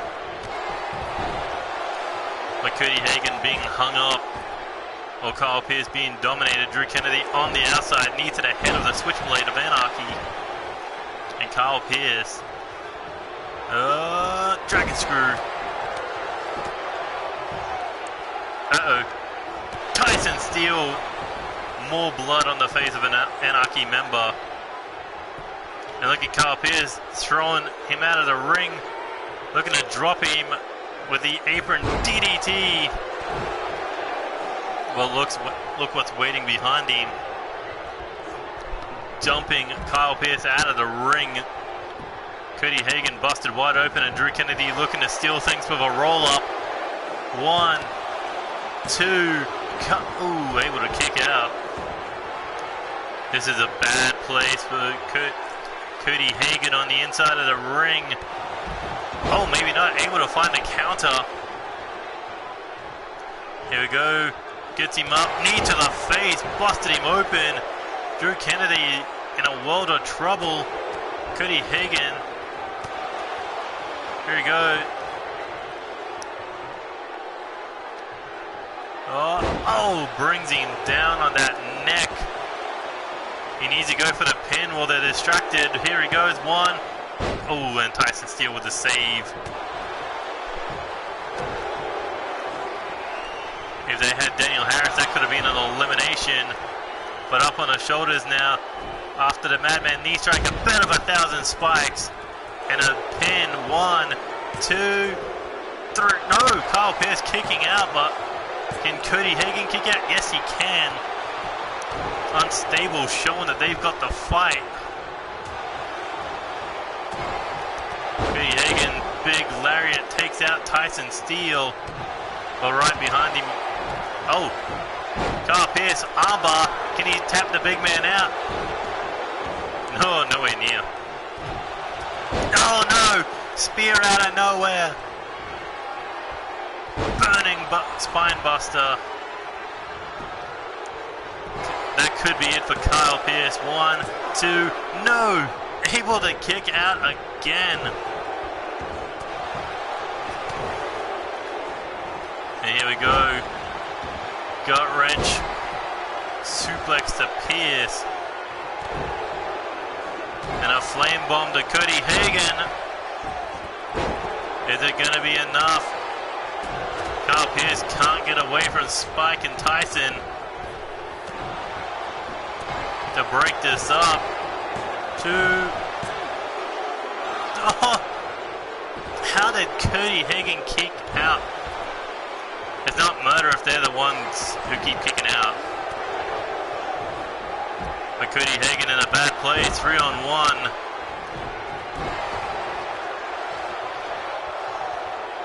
Oh no. Here we go, merry-go-round. Oh my god, that is a devastating ride, and Spike about to end Cody Hagen's life. No, Cody with the counter, hits the lariat, takes out Spike. Lariat to Tyson Steele, cover. Kyle Pierce back into the ring now. Oh, look at this, teamwork. Looking, powerbomb, cover. Oh, up against the ropes, into the pin, into the submission, I mean. But Drew Kennedy's taken out of the picture. And this leaves Cody Hagen and Kyle Pierce who have been opening. Here he goes, picks him up, knee to face, busted him open. Cody Hagen's got to move into overtime here if he wants to take out Tyson Steele. Leave, unstable without a leader. And here comes Spike Masters to just watch this happen. Oh! Uh-oh. 1, 2. Ooh, that was a close call there. Big lariat attempt by Kyle Pierce. Dropkick takes out Spike Masters. And a pendulum backbreaker to Cody Hagen. Here we go, back suplex. Anarchy rallies at moments, but Spike Masters, Drew Kennedy, Tyson Steele, they have that numbers game. When you think you got them taken care of, one of them manages to get back into the ring to break things up. Even though Spike has done some damage to Tyson Steele with that spear, there's another merry-go-round to Cody Hagen. And he was looking for this before. Here he goes. This time it'll connect, cut, throat slam. And that is a fall from grace. Kyle Pierce saves him just in the nick of time, but that may have just pissed off Spike Masters. Big body shot. But Cody Hagen got saved just in the nick of time by Kyle Pierce, but a big suplex. Oh! Sit out X Factor. There goes Cody Hagen. Kyle Pierce has to deal with 455 or 450 pounds of murder and a madman. As he's getting the 2 knuckles upside the head. Just crushing him, trying to force him to bleed more. And look at this. Spike looking to snap him in half here with the camel clutch, looking to tap him out.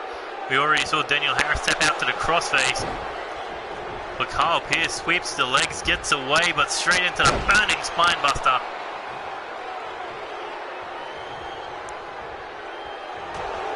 Shot to the face. I love how Cody Hagen has faith in Kyle Pierce. Oh, and a boot to the head. Another boot. Drew Kennedy just cleaning faces with the sole of his boot.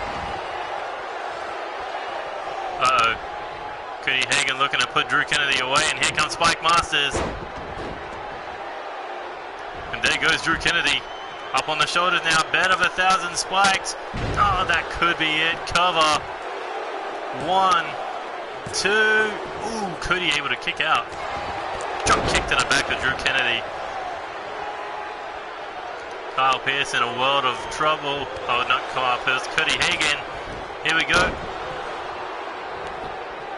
And that could be it. Kyle Pearce too focused on Drew Kennedy.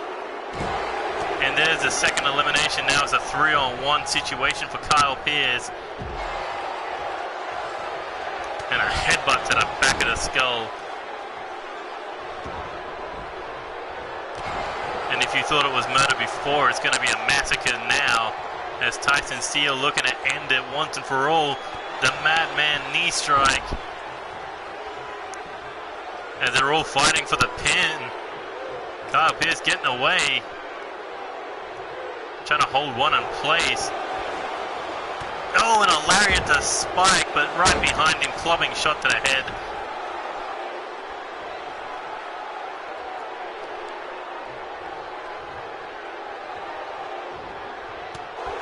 Kyle Pearce retaliates, punch to the mouth. There he goes, winding up on that arm. Bloodline. But just like that, Tyson Steele able to counter it. And now repeated fist to the open wound. Kyle Pearce is trying to put up a fight, but how much more can this man take? As Tyson Steele looking for the submission again. Kyle Pearce should just tap out and live to fight another day. But no, able to counter. And a straight knee to the head.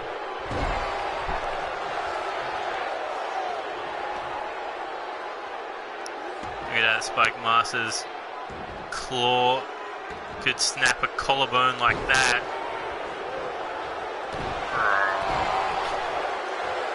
And now Drew Kennedy moving in on the hunt. Kyle Pearce sweeps the leg, takes him out, turns his attention to Spike. Oh, but a shoulder tackle knocks him down. And here we go, looking to go on the merry-go-round. Hope you enjoyed having him in Anarchy, because he's going to be dead after this. Here we go, looking to end it in the middle of the ring. Cutthroat slam, and Tyson Steele already celebrating victory. 1, 2, 3, clean sweep by Unstable, and that is the domination that they have missed for the last 365 days. Straight up murder at the hands of Unstable. First, Daniel Harris was eliminated via submission, and then Cody Hagan and Kyle Pearce fought a 2-on-3 handicap match.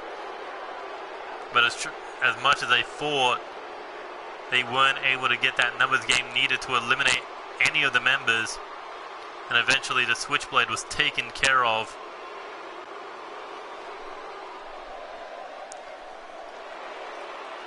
But at least they were able to get some blood on the face of Drew Kennedy and Tyson Steele. But Spike Masters remains, well, I wouldn't say he remains clean of blood, because he got the blood of everyone else on his hands.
Here we go, some more singles action.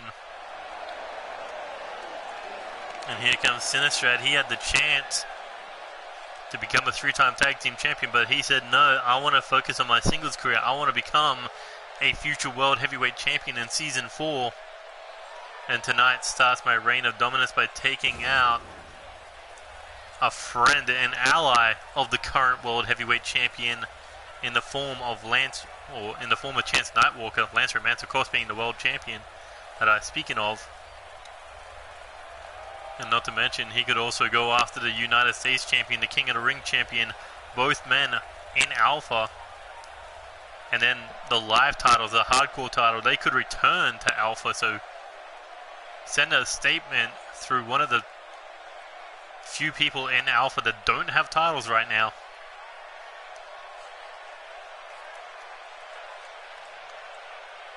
You know what they say, the killer snake start at the tail and then just work your way. Nah, start at the head and watch him squirm.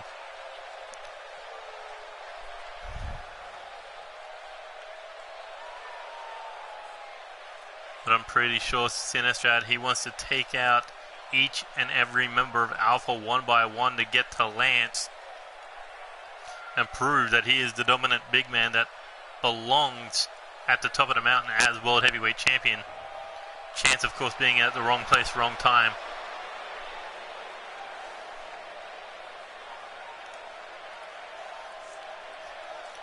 But here comes Chance Nightwalker looking to start off Alpha's night with a bang. 7 matches that they will be competing in tonight.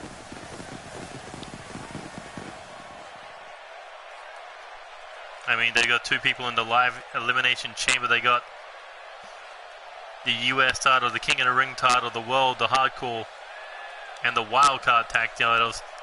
But also Chance was meant to face Josh Sniper tonight. Some backstage incidents had Sniper released, so we needed to find him a new opponent. What better than by the heavy hitting Sinistrad?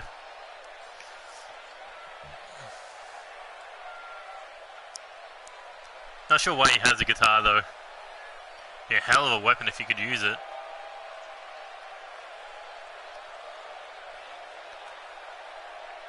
I mean, this is like one of the matches that doesn't have any build, but it's Reckless versus Alpha, so build enough.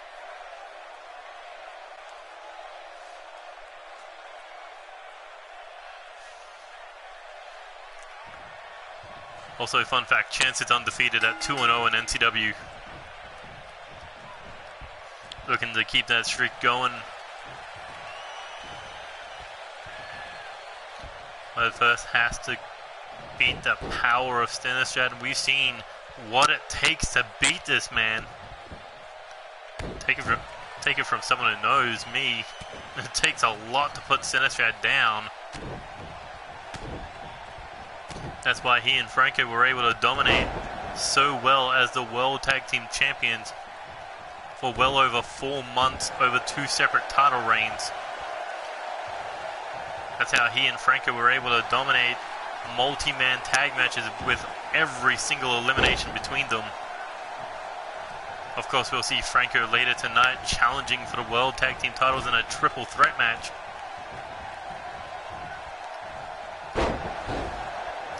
Against Baltimore's finest and the tag team champions, the Public Enemy, with Tyler Nova as his tag partner.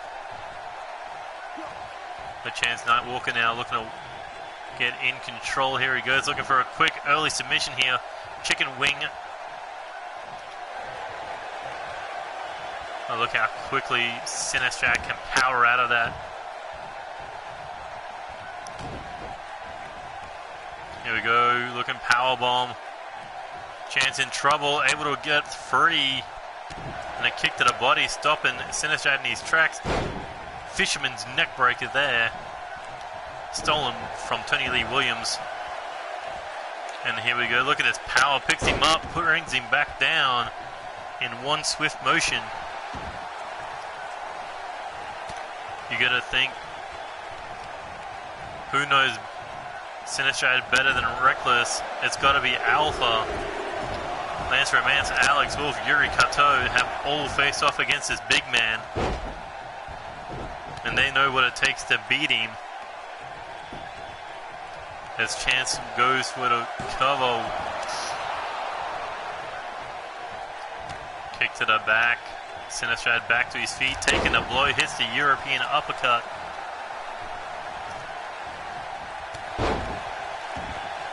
As Chance Nightwalker, big shoulder tackle, went for the stomp, nobody home, and took an elbow, I think, to the side of the head, but able to roll out of the ring onto the ring apron. Maybe smart, maybe not. Sinistrad walking across the ring to meet his gaze. Oh, but wasted too much time. Took a kick and a neck breaker, slingshot style. Sinistrad made a mistake, but don't expect that too many times. This big man is like a wrecking ball. And so far, Chance doing well to take it up to the big man. And here come the kicks raining down. Pull it up with a forearm to the face. Cover. And now looking to pick him up. They're going to go Irish whip into the corner. Big lariat to the back of the head.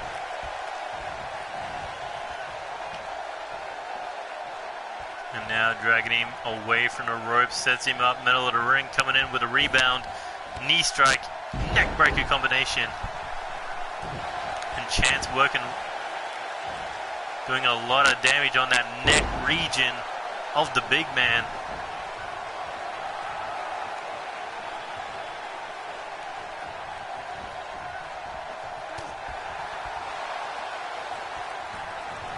There we go. Ooh, counter. Sinistrad able to box the ears. Went for the big shot there, but no counter with a sharp forearm. Fireman's carry takedown. And now Sinistrad in control, looking for the big throw. Sending him from one side of the ring to the other. And my God, Sinistrad just throwing him from corner to corner. Chance has woken up a beast, but able to free himself with these elbow strikes. Able to break that hold. But Sinistrad perfectly timed counter there, ducks under. Chance with the clothesline. But look how quickly Sinistrad back to his feet. Chance now. Can he hook the arm? Yes, he can. Brings him down. And into the cover. 1, 2. Ooh, and Sinistrad able to kick out. Oh, good. This is match number 5. The first match went an hour. But here he goes. Walk in the darkness. Hooks the leg for the cover. 1, 2. The first match went a full hour. That 8-man tag team elimination match.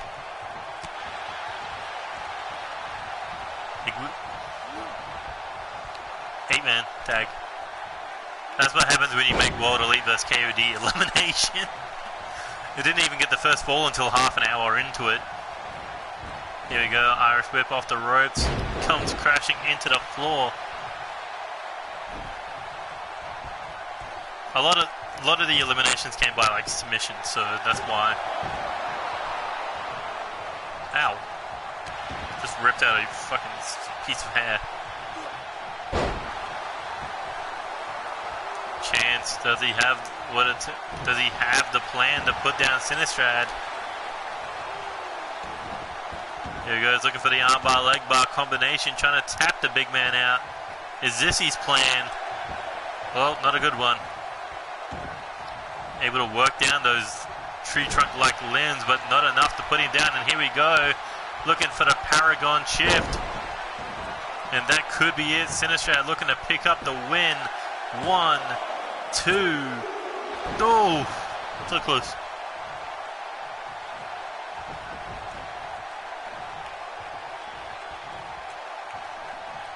Yeah. That's why I don't do DQs, countouts, or fucking time limits, because it's stupid. How do you plan on proving who the best is with fucking draws or countouts or bleh? Bleh. I figured that out in season 1 that was a stupid fucking idea. That's why NCW is different. We don't fucking have countouts. We have the best. Irish whip into the corner. Now Chance looking to come off the top rope. Big fist to the face. Sinister back up for the drop kick. And Chance Nightwalker coming off the ropes. Here he comes. Oh my god, a big stomp to the chest. Trying to ride the surfboard. Shot to the face now. Chance looking to load up here. Hooks the arm and brings him down. And a stomp to the face. Chance looking to put the knee to the jawline of Sinistrad before rolling him over for the quick pin attempt. Head under the bottom rope. Referee doesn't see it. Oh, and Sinistrad just able to kick out. Chance thought he had the match in the bag, but no. But sizing him up, he may have the victory. Here he goes, step into darkness. 1, 2, 3, and Chance Nightwalker keeping his streak alive, pinning Sinistrad here tonight. That could have been Sniper if he kept his mouth shut.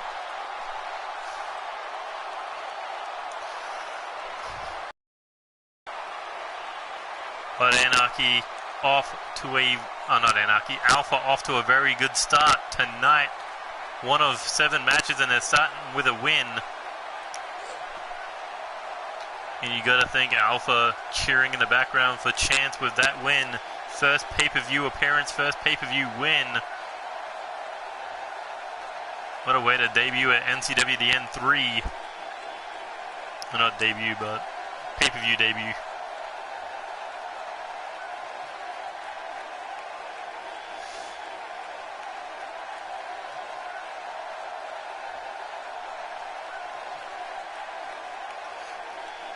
I mean, to get your first singles pay-per-view victory over someone like Sinistrad, that is huge.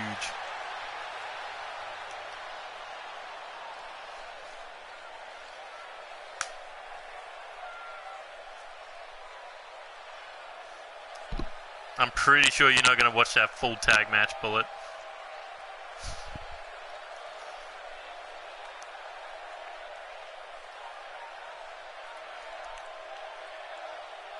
But I wonder, can Alpha keep the wins coming, considering each and every match from now on, when you see an Alpha member in the ring, is going to be for a title.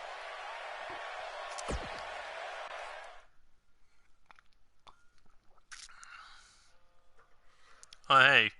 Oh, come on, please tell me I put the title on the line. Queen of Chaos. Ah, no.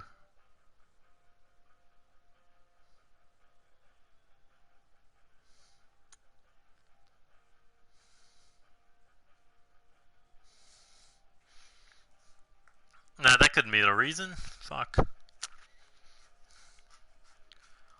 Because I went out of the fucking menu, I like, out of,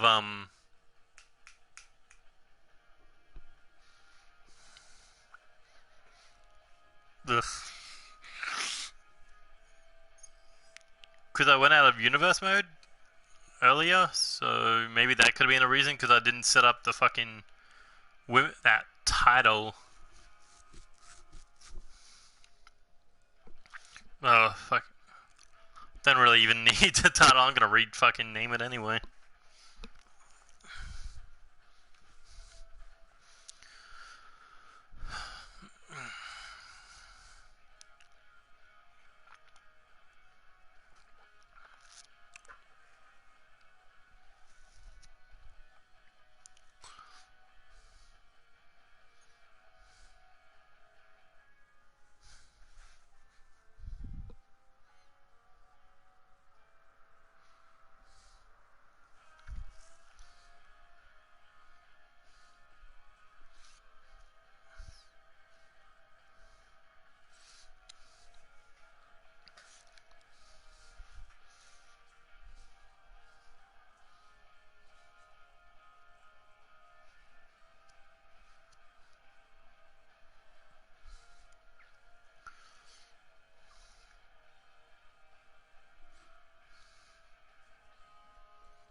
And here we go, this match.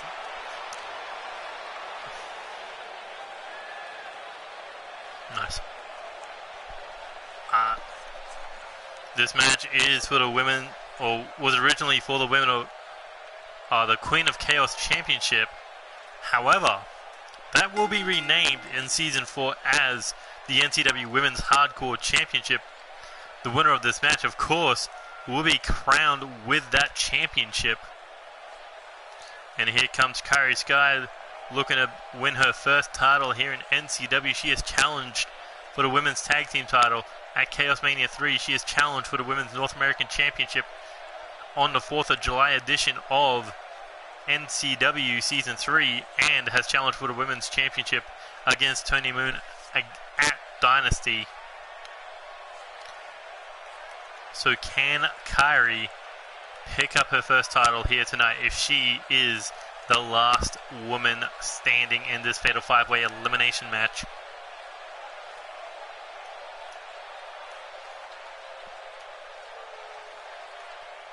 And here comes Whitney. Oh, no, not Whitney. Crystal Quinn, my bad, sorry.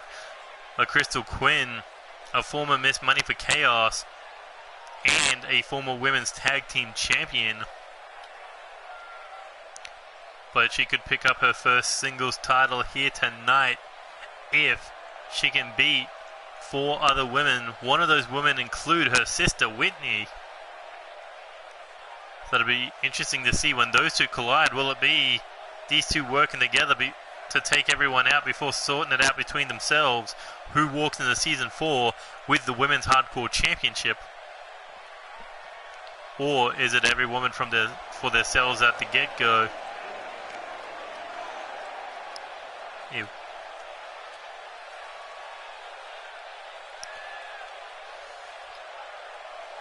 Coming out next, you gotta believe this title was designed for her. Rachel Ross has yet to win her own championship here in NCW, but the Women's Hardcore title, it would be hard to take from this woman, as she made it into the semifinals of that #1 contenders tournament, losing to Iva Cyanide. As we will see Iva compete for that women's championship later tonight against Kendall Rose.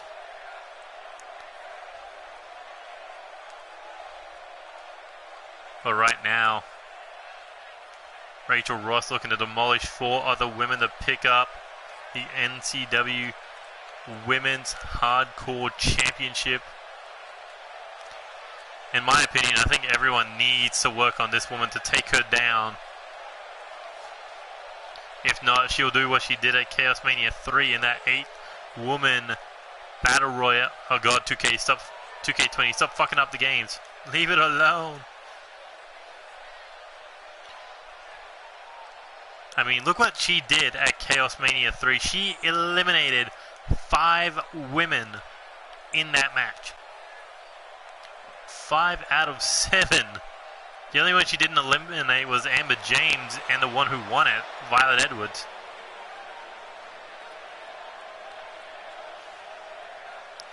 But here comes a former women's champion, Allie Hartman, has challenged for the women's tag team titles, has challenged for the women's North American... Actually, no, she's never challenged for the women's North American title. But her tag team partner, currently the women's North American champion. So she and Casey Winters, they could hold the Women's Hardcore Championship and the Women's North American title at the end of the night going into Season 4.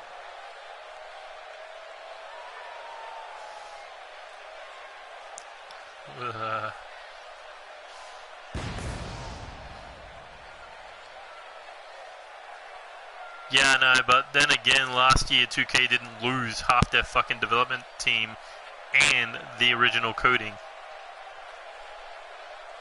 I mean, what, they lost Ukes? So, I'm assuming Ukes is probably going to start working on the AEW game. So, whatever. And the thing is, the first game's not going to be an annual release, so they can work as hard as they want to make it the best fucking game. But here comes Whitney Quinn, former women's tag team champion. And if you remember, back at NCW Starlight, she was a part of the first ever Women's North American Championship match, making it down to the final 2 before being pinned by the eventual winner, Kendall Rose. So Whitney Quinn again looking to make history by becoming the first ever Women's Hardcore Champion tonight. Oh, hey Lance, what's up? And here we go, these 5 women looking to do battle. Whitney Quinn going after Kyrie. Ellie Hartman going after Crystal Quinn, and here comes Rachel Ross taking Ellie Hartman out of the ring. As Kyrie skies Whitney Quinn in the ring right now. Here we go, looking for an brain buster. Now everyone's starting to rock up for the title matches. See, this is like the part of the show everyone wanted to watch. But Kyrie in control in the ring there with those mounted punches followed up with a European upcut. Rachel Ross now thinking back suplex on the outside. Guillotine leg drop by Kyrie Skies. Crystal Quinn slapping Rachel Ross in the face, followed up with a drop kick into the apron. Kyrie looking for an early elimination, and remember, this is for a hardcore championship. Weapons, oh my god, she went to crack Rachel Ross and got Crystal Quinn in the head. As Kyrie looking to fly off the top with an elbow strike, but Whitney with the power to catch her. Scoop slam, and look at this on the outside, power bomb by Crystal Quinn. As Ellie has that baseball bat hand again across the back of the head. Shush. Badlands. Oh, big suplex on the outside from Kyrie to Whitney on the other side. Ellie Hartman and Crystal Quinn working together on Rachel Ross.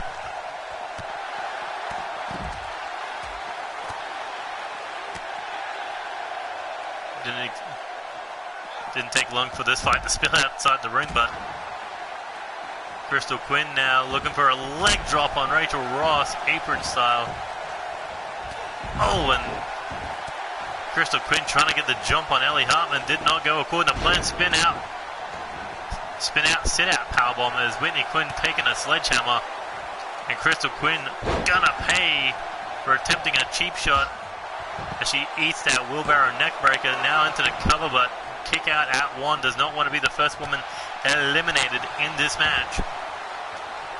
And Scoop, no. Oh my god, brought it down on the head. Crystal Quinn now trying to slay Rachel Ross here with a neck breaker. Big elbow strike there, chop to the chest. Crystal Quinn fires back against Ellie Hartman. And here we go, Irish whip sends it outside the ring. Turns around Insiguri to cut out Rachel Ross as Crystal Quinn stands tall in the middle of the ring. As Kyrie being thrown back into the ring. Here comes Whitney. Body blow there, cuts down Kyrie. Ellie with a chop to the chest, and Kyrie Scott's being dumped outside the ring again. Ellie now looking for a figure 4, looked like an ankle lock of sorts. As now Rachel Ross was looking maybe, oh, steel chair shot on the outside. Whitney Quinn to Kyrie.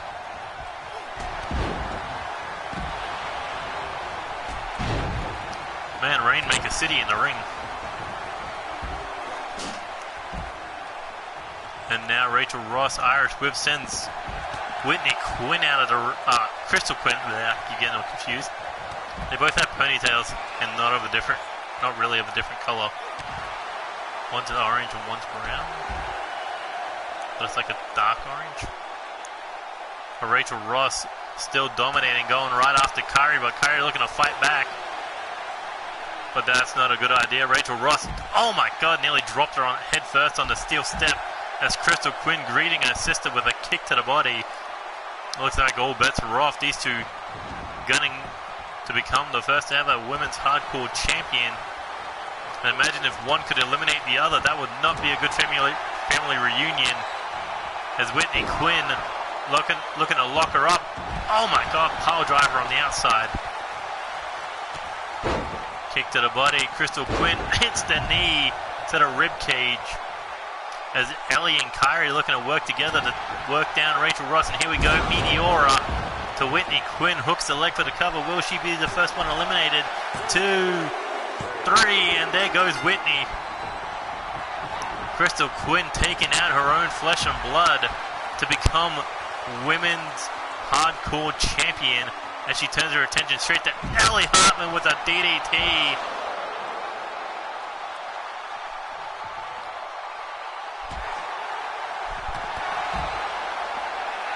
Silence, you bullet. Calling me anything near Lawler. That's an insult. I'm an actual commentator. Unlike that joke. Oh, and a big elbow strike there to the head. Shot to the face. Back fist followed up with an Irish whip into the steel post. And Kyrie now stalking Rachel Ross.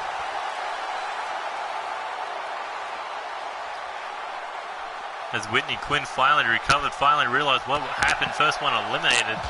That's not going to be good unless Crystal wins the title, I guess. With Rachel Ross being thrown back into the ring. Here comes a ladder and a steel ally to the face of Ellie Hartman. Can Kyrie do anything against Rachel Ross? Takes the flatliner. Shot there to the back, and here we go. Pump handle backbreaker. Kyrie looking for the elimination. 1. Got her off that lariat to the back of the head, but not enough to pick up the win. Ellie, on the other hand. Oh, Kyrie was looking for a reverse DDT, but Rachel Ross slapped her out of midair. And this is a bad place to be for Ellie Hartman. Rachel Ross has to set up on the top rope. What she got in mind here? As she scales to the top, looking for a superplex. Rolls through into the Falcon Arrow. Hooks the leg for the cover. 1, 2. Ellie kicking out. And Kyrie trying to bicycle knee Rachel Ross. But that is not the one you want to try to pick a fight with. As Rachel Ross sends it crashing onto the ladder. Ellie Hartman tried to springboard Pele kick, but no. Missed the target, but still looking to do some serious damage here. As she comes over the top rope with a moonsault. Almost landed in the crowd.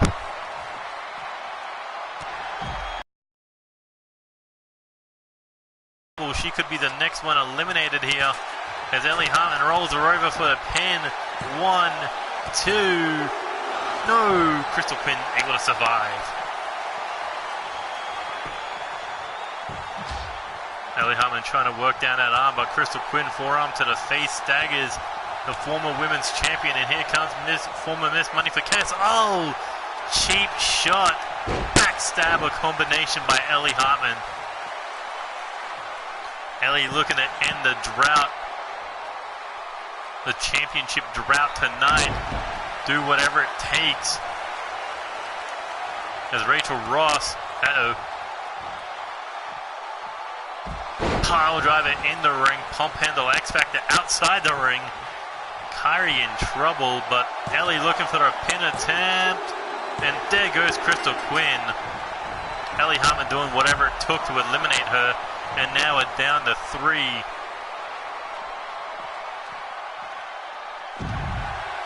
I'd say protect those McNuggets, but she doesn't have any. But either way, we continue. As Ellie looking to get Kyrie in the ring now.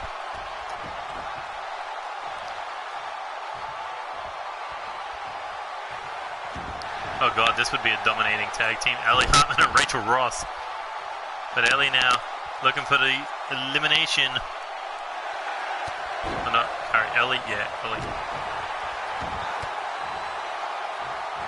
Poor Kyrie, just getting stomped. Makeover, he's got damn it, Lance. Oh my god, puts the knees to Rachel Ross is spine. 1, 2, 3. No. Ellie almost had the elimination. Drop toe hold takes her down. Here we go, back up. Spinning roundhouse kick to Ellie Hartman, and she rolls away. Kyrie could have had that elimination, but Rachel Ross stopped her dead in her tracks. And here we go, looking to pick Kyrie back up, but Kyrie able to jack the jaw. Bicycle knee stopped. As Rachel Ross Irish whip into the corner. Here we go, big boot to the side of the head. Or less to the side of the head, more to the face.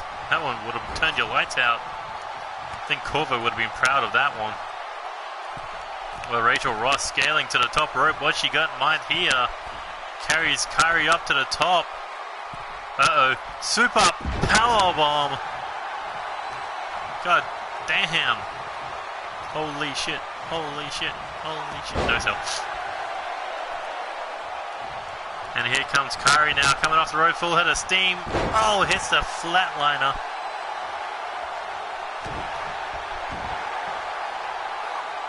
And now Kyrie looking for the submission. Can she tap out Rachel Ross in the ring? Or in the middle of the ring, I should say. Can she do it? No, too much power, able to get free. And here comes Ellie Hartman. I think she may have been thinking power driver. Kyrie stopped her in her tracks. Kick to the body. Hooks the head. Lance, not every powerbomb is called a love implosion. Please stop. That should be your other finisher in the next season. Super love implosion. Oh, and Kyrie goes down with that kick to the chest, rolling away now. Ellie and Rachel doing battle for the Women's Hardcore Championship. But Kyrie didn't roll all the way out of the ring. She's like, I'm not missing out on this. Bicycle knee to the face. Kyrie.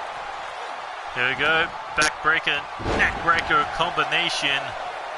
And into the pin. Can she eliminate Rachel Ross? 1, 2. Ooh, Rachel kicking out. As Ellie, forearm to the back. And now looking to put Kyrie down with a pile driver. Pile driver. And smart on Kyrie's part to roll away. As Ellie Hartman now, what's she thinking? A little bit of gloating. And a moonsault to follow. Quick pin attempt. 1, 2. Not enough to put away Rachel Ross. But Ellie knows she needs to put Rachel Ross down if she has any hope of walking away with the Women's Hardcore Championship. An Irish whip over the top rope. Look at that, Ellie smack talking Rachel Ross there. And she looks to bring her down with a stunner on the second rope. Rachel Ross crashing to the floor on the outside. Well, less crashing, more rolling. Oh, and went for the fist drop, nobody home. Rachel Ross slapped there by Ellie, chop blocked. And look at the weapons underneath them. One move and one of them could land on top of it, of a chair or a sledgehammer. Or stairs.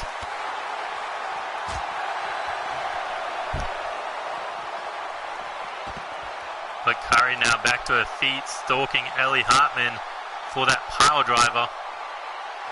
Oh, she hits a kick to the back of the head, but these three women. Oh my God! The Kyrie Crusher, Candy Crusher, Kyrie Crusher. I need to stop calling moves crushes and impacts. But there's a hammerlock DDT to Ellie Hartman now. That could have been it, but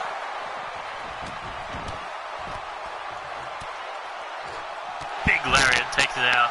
Kyrie on the outside. Ellie doesn't even turn her attention to Rachel Ross. Instead, looking for a pile driver on the outside. Where the hell is Rachel Ross going? I mean, that would have been smart. Hang out in an area where they couldn't find a Candy Crush. That's it. Wait, isn't it?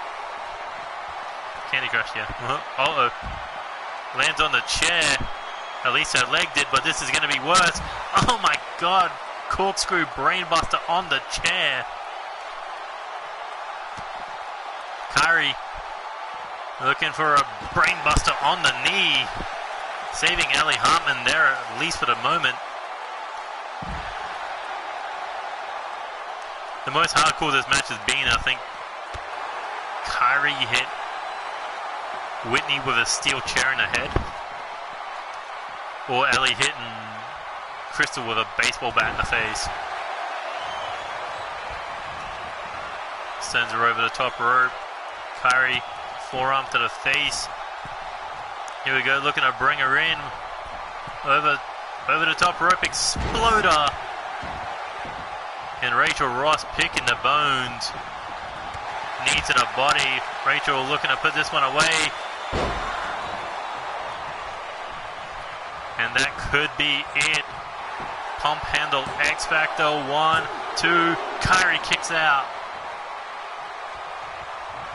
Rachel Ross had the perfect chance for that elimination. But Kyrie slamming the shoulder into the steel post. And now here come the stomps raining down on Rachel Ross. But I thought she had a guillotine leg drop in the corner. But here we go with the cover. 1, 2. Rachel able to kick out. Able to power out. Here we go, up on the shoulders now. Ellie Hartman, fireman's carry takedown to Kyrie. Rolls through.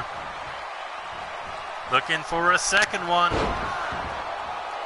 Is she going to roll away? No. Ellie Hartman not letting that happen a second time. 1, 2, 3, and Kyrie eliminated. We're down to 2. Ellie and Rachel Ross, and Rachel with a discus club shot to the face. Discus axe handle, I mean.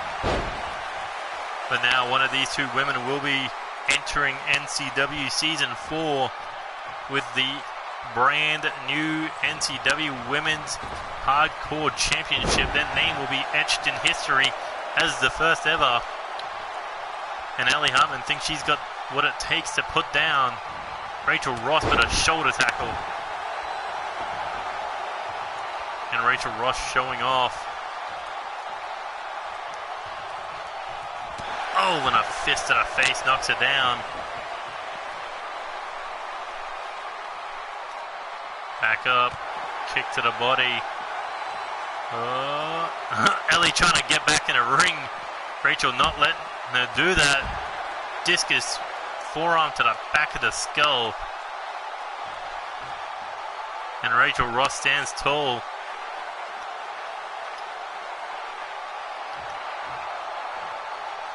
Poor Kyrie. Came so close. Considering she took a super powerbomb off the top rope. But Ellie back in a corner. Here we go, over the top. But Rachel, big mistake there. And Ellie Hartman has her up, hits the pile driver. Shades of Joey Hartman, hooks the leg for the cover. 1, 2, 3, and she is the first ever women's hardcore champion. The champion drought has ended from NCW Rage 2000, from NCW Rage 2018 last season all the way till now. Ellie Hartman has ended the drought as the first ever women's hardcore champion. So, hold on. If Joey Hartman's part of Alpha, wouldn't Ellie Hartman be a part of Alpha?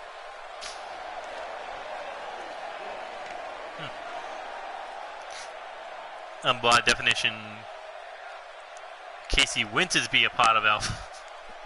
I'm not even going to try to fucking figure out that chain link.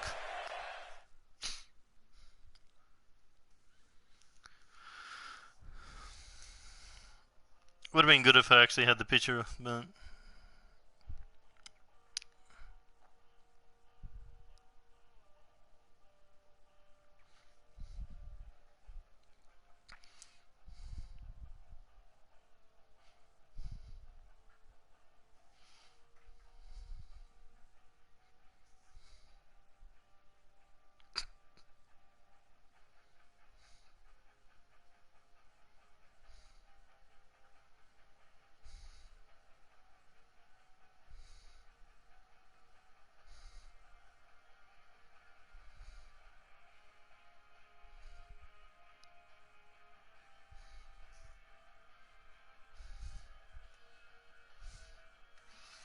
I don't know, maybe I might have to talk to Joey if he really is alpha.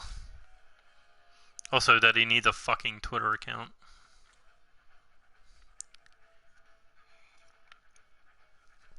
The two people we know that's actually a part of Alpha are about to defend their wildcard tag team titles.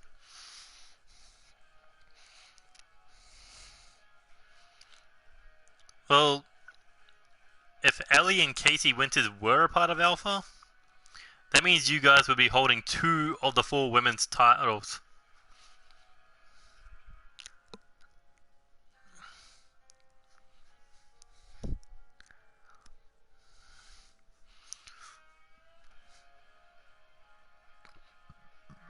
At least for now.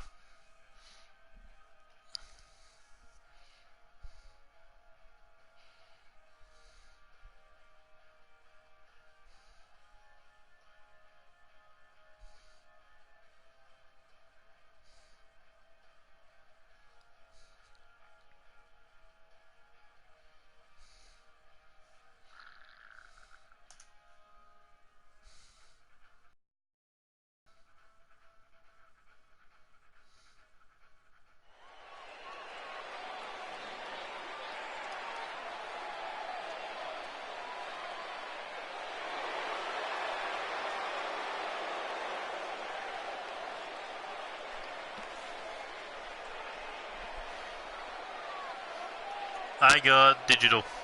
Digimon, digital monsters, Digimon are the champions. But either way, here comes Shark Boy himself, Kurt Carter, former 2-time NCW Live Champion, former #1 contender for the Junior Heavyweight Championship. And who would have thought a month ago that these two men would be teaming together to fight for the NCW Wildcard Tag Team Championships tonight? That they were able to be the team that defeated Tony Lee Williams and Alex Wolf in the main event of episode 95 to earn this title opportunity. They were able to stop them from getting into the World Tag Team title match. But now is the question, can Kurt Carter, can Ray Arnish Lagari work together to become Wildcard Tag Team Champions, or Wildcard Turning Live Tag Team Champions?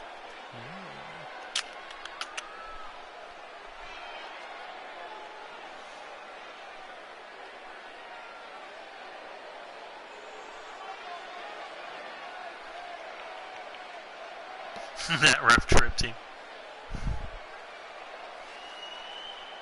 2 out of 3 falls, tornado tag style.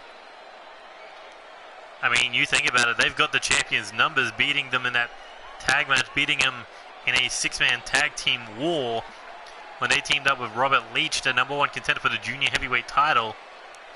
But then again, Robert Leach was the reason for 2 of the eliminations, the 2 eliminations on Alex Wolf and Tony Lee Williams.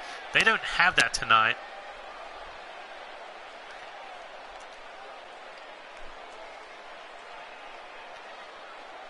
So it's just going to be all Ray Lagari and Kurt Carter, and here comes another 2-time NCW Live Champion, another former #1 contender for the junior heavyweight title. And you got to believe this team, who knows how they came together, what forced them to challenge the Wildcard Tag Champions, but they both could be leaving with their 3rd piece of championship gold here in NCW. And that'll be an interesting team to see how well it could develop in Season 4 with the live tag team titles around their waist. But I don't think Alpha has any plans of dropping those titles anytime soon.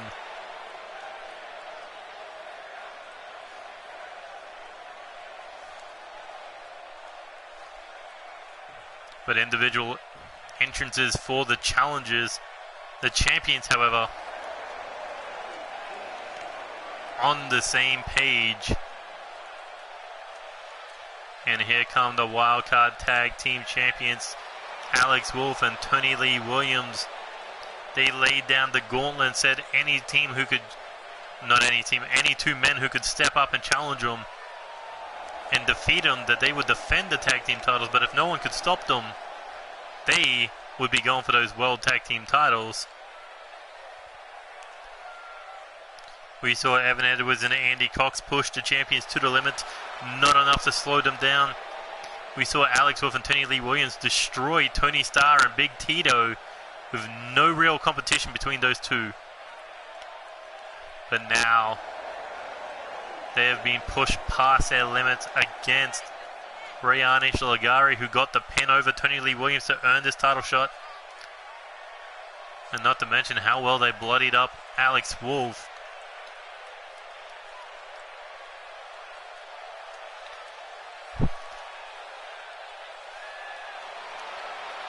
First real title defense of the Wildcard Tag Team titles. Alex Wolf currently in his second reign as champion. Tony Lee Williams filling in for Lance Romance as first title defense, first reign as Wildcard Tag Champs. But technically speaking, Tony Lee Williams, a Triple Crown Tag Champion, World Tag Champ, Six-Man Tag Champ, and now Wildcard Tag Team Champion.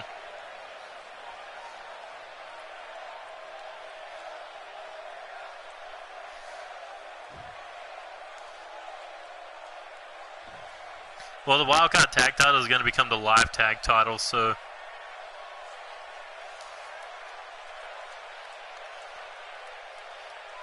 Three-belt romance ends tonight. Why do you say that? Introducing the challengers, representing Unforgiven, Kurt Carter, and the Little Beast, Rayanish Lagari.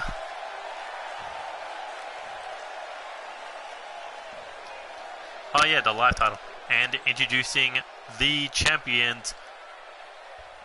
They are the reigning, defending, undisputed NCW Wildcard Tag Team Champions, the Natural Alex Wolf and Tony Lee Williams. They are Alpha. Yeah, I forgot about that. Who knows, but Alpha could still walk away with a live title. We'll find out in part 2. But here we go. First time the Wildcard Tag Team Championships are being defended on pay-per-view. But will it be the end of the reign of Alpha as Tag Champions? And here we go. Ray Lagari going after Alex Wolf. Tony Lee Williams going after Kurt Carter. Oh, and a big knee strike takes down the 5-time world champion. Yes, they will. I'm just renaming it because, you know, don't get confused with the fucking tournament.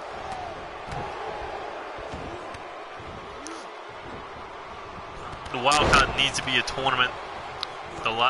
And the titles need to be something completely different to the world tag titles. And here we go. Brainbuster. Not to mention, I'm trying to make Live feel more like SmackDown. You know, have their own set of tag titles, have their own fucking title, have their own mid-card belts. Even though the Live title's not going to be on the same level. Oh my god, chop block to the knee of Ray Lagari, trying to take out their secret weapon. But Kurt Carter, Ray Lagari, they could hit a knee strike out of nowhere as Alex Wolf falls outside the ring. Tony Lee Williams takes that spinning Falcon Arrow. Oh, and a drop kick to the back of the head. Not sure what Ray Lagari did. Landing on his knee there. As this now 2 single matches.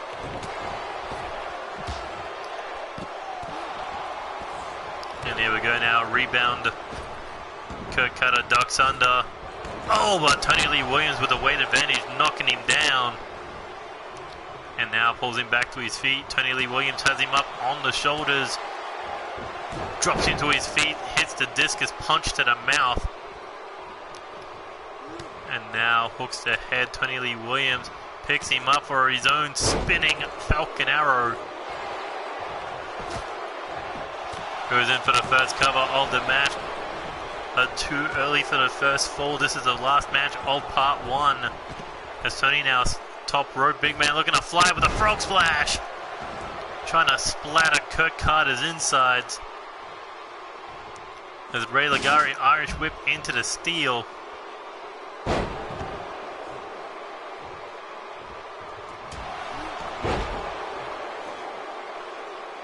Well, yeah, he's a multi-time tag champion. Why would you not pick him?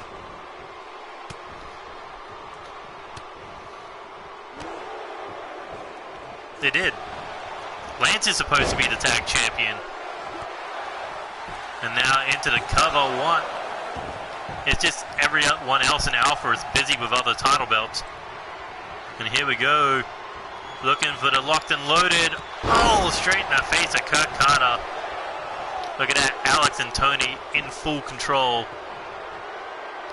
With Alex Wolf shot to the mouth. Another one. Headhunter Lariat avoided. Oh, there's a Kurt Carter knee strike. Speaking of knee strikes, there goes Ray Ligari. Alex Wolf, break up. What the fuck, did Ray Ligari just teleport to his feet?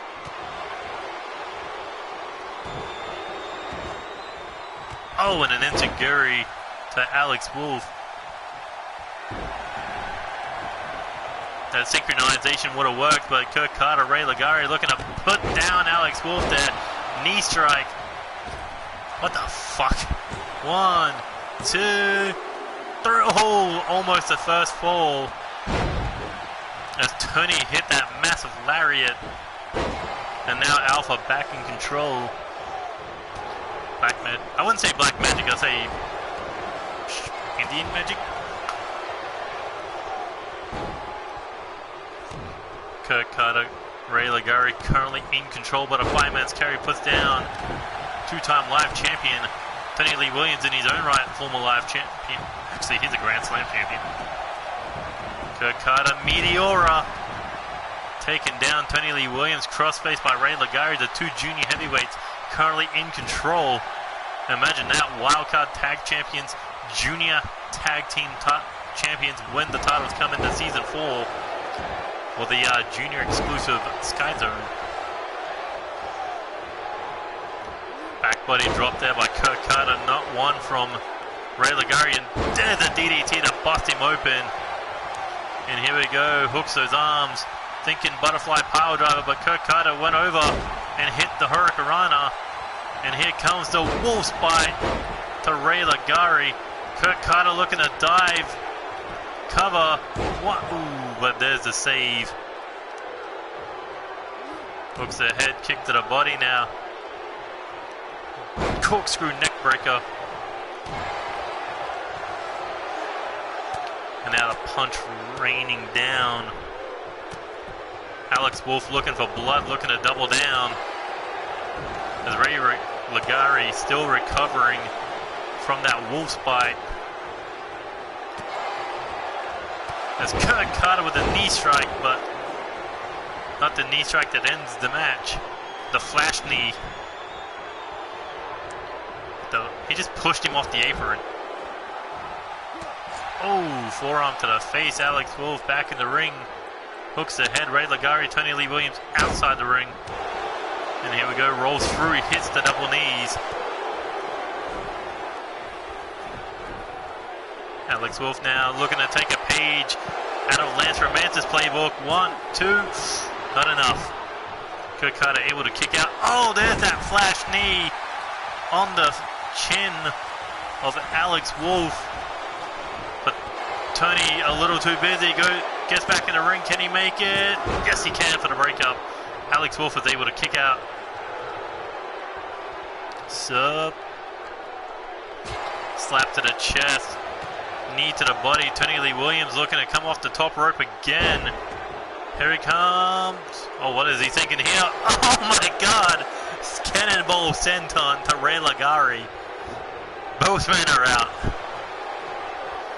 Tony said, F it.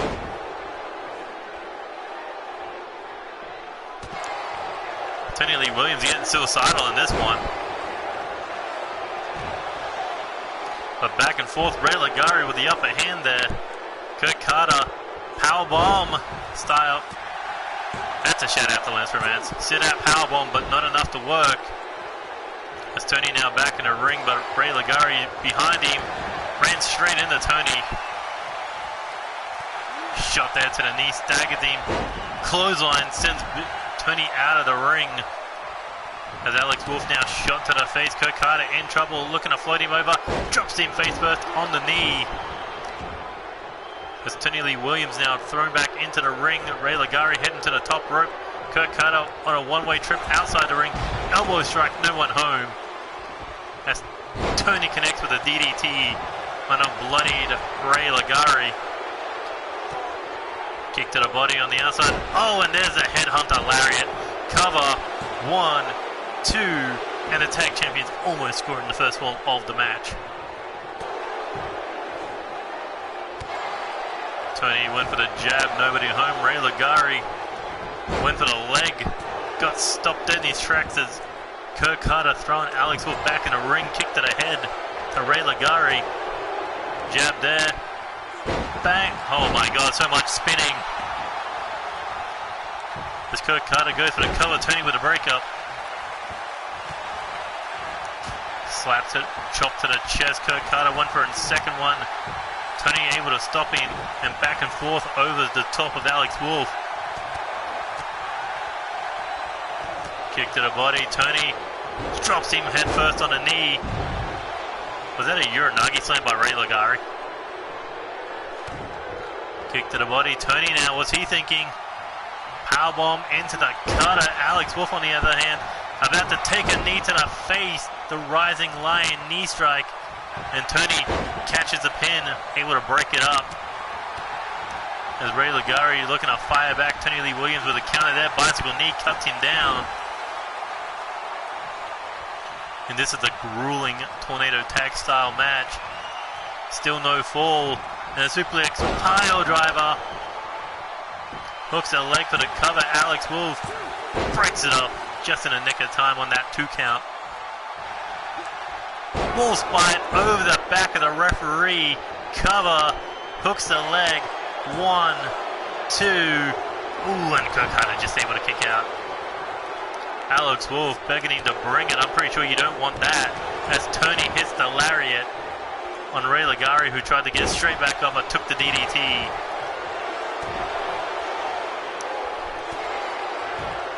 Kurt Carter down. Oh, and there's a headhunter lariat. Fist to the face. Kurt Carter not going to be breaking anything up now. 1, 2, 3, and the first fall goes to Alpha.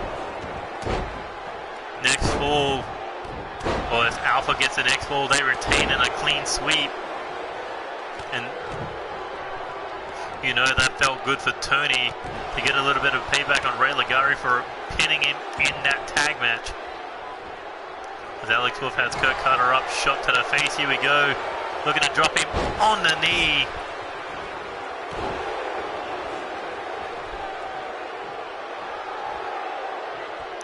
All Tony has to do is take out Ray Ligari, and I think he may be planning on doing so. Here we go, butterfly pile driver. I reckon he could have just headhunter lariat, get Kurt Carter with a headhunter lariat. But Kurt Carter now, banger rang. Oh! I think Alex Wolf may have been loading up there with that wolf's bite. But look how fluent Ray Ligari is. Off the rebound, hit that arm drag, followed up with a knee strike. And, ooh, able to avoid that wolf's bite again. Kick to the back. Uh-oh.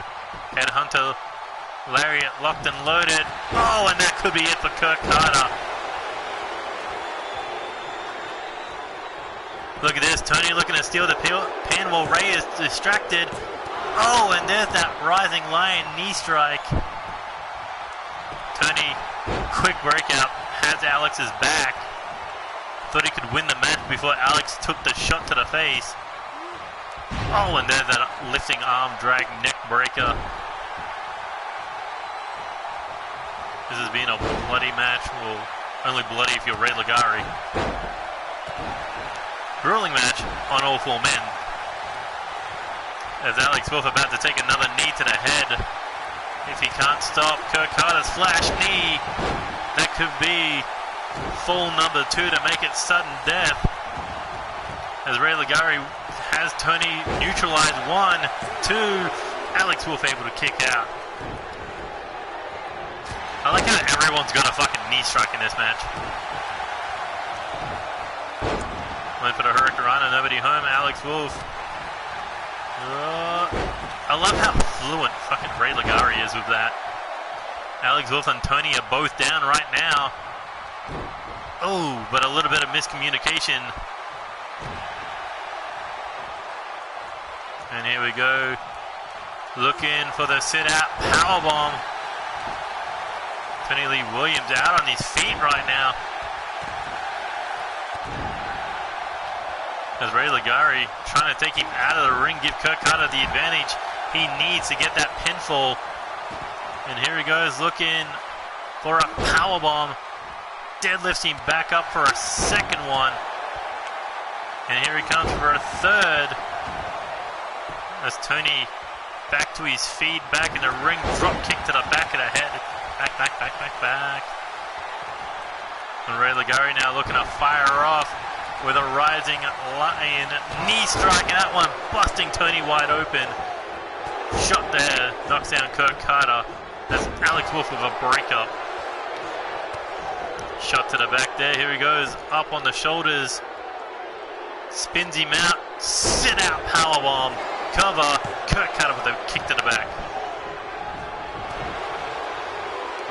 And Kurt Carter now spins out Alex Wolf face first into the floor.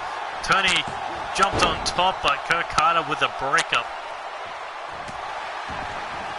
Tony Lee Williams now looking to invite Kurt Carter to the busted open party with a butterfly pile driver. And look at this, Ray Ligari can't do anything. Well, Alex Wolf stomping the arm, went for the headhunter lariat, counter with a Hurricane. Ray Ligari looking to send Alex Wolf outside the ring. That's Kurt Carter looking to pay Alpha back from a page from their playbook. But no. Tony able to kick out at the 2, has him neutralized in the ring at least for a moment. As he nails the Enziguri. And Kurt Carter rolling out of the ring as Ray Ligari, Alex Wolf doing battle on the outside.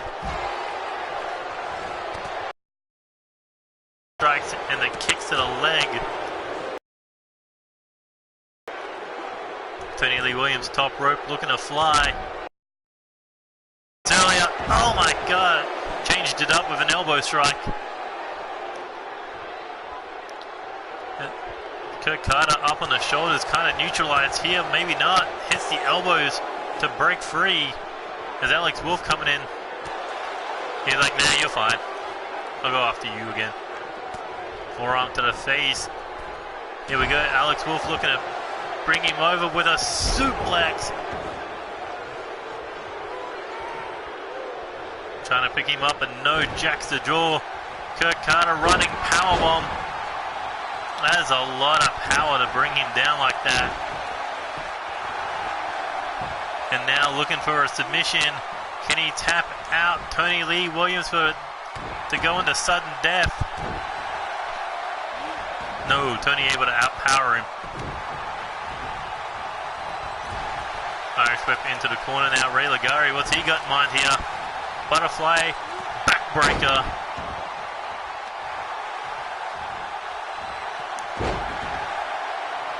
Tony Lee Williams just needs to punch Ray Ligari in the face to stop him, but no. Instead, Alex Wolf able to avoid that knee. Oh, went for the wolf spot and took a lariat. Head, oh no, not head hunter. Butterfly pile driver. Chop block to Ray Ligari. Tony looking to put down Kurt Carter. Head hunter lariat, and that could be it. Maybe not. Alex Wolf just took an enziguri. As Tony went for the cover, but Ray Ligari with the breakup. Kurt Carter jacks the jaw. Here he goes, looking to pick him up. Suplex. Pile driver. Cover. Alex Wolf needs to get back in the ring. No, doesn't. Tony Lee Williams able to break up or kick out. Alex Wolf sneaks up, drops him on the knee. Alex Wolf with a sneak attack. 1, 2. Kurt Carter able to kick out. Look at that. Alex Wolf said it's time to end this. There's Ray Ligari and Tony mixing it up again. Tony tried to take him over the top rope with that lariat. Ray Ligari able to stop him, and now Kurt Carter busted open. Alex Wolf, the last man standing, not stained with his own blood. Oh, and there's the Wolves bite. Kurt Carter in trouble. Ray Ligari thrown across the ring as Tony stopped him with the elbow strike. And there's the 3 counters. Tony puts the final nail in the coffin for Ray Ligari. And that's Alpha's second victory of the night. Bang! Kurt Carter, Ray Ligari, they brought the fight, but there's a difference when there's 2 single fighters, and then there's a difference when you're a tag team. And it looks like Alex Wolf, Tony Lee Williams, they have gelled together perfectly to defend the Wildcard Now Live Tag Team Championships. Look at that, Tony proving that Lance chose right as his filler.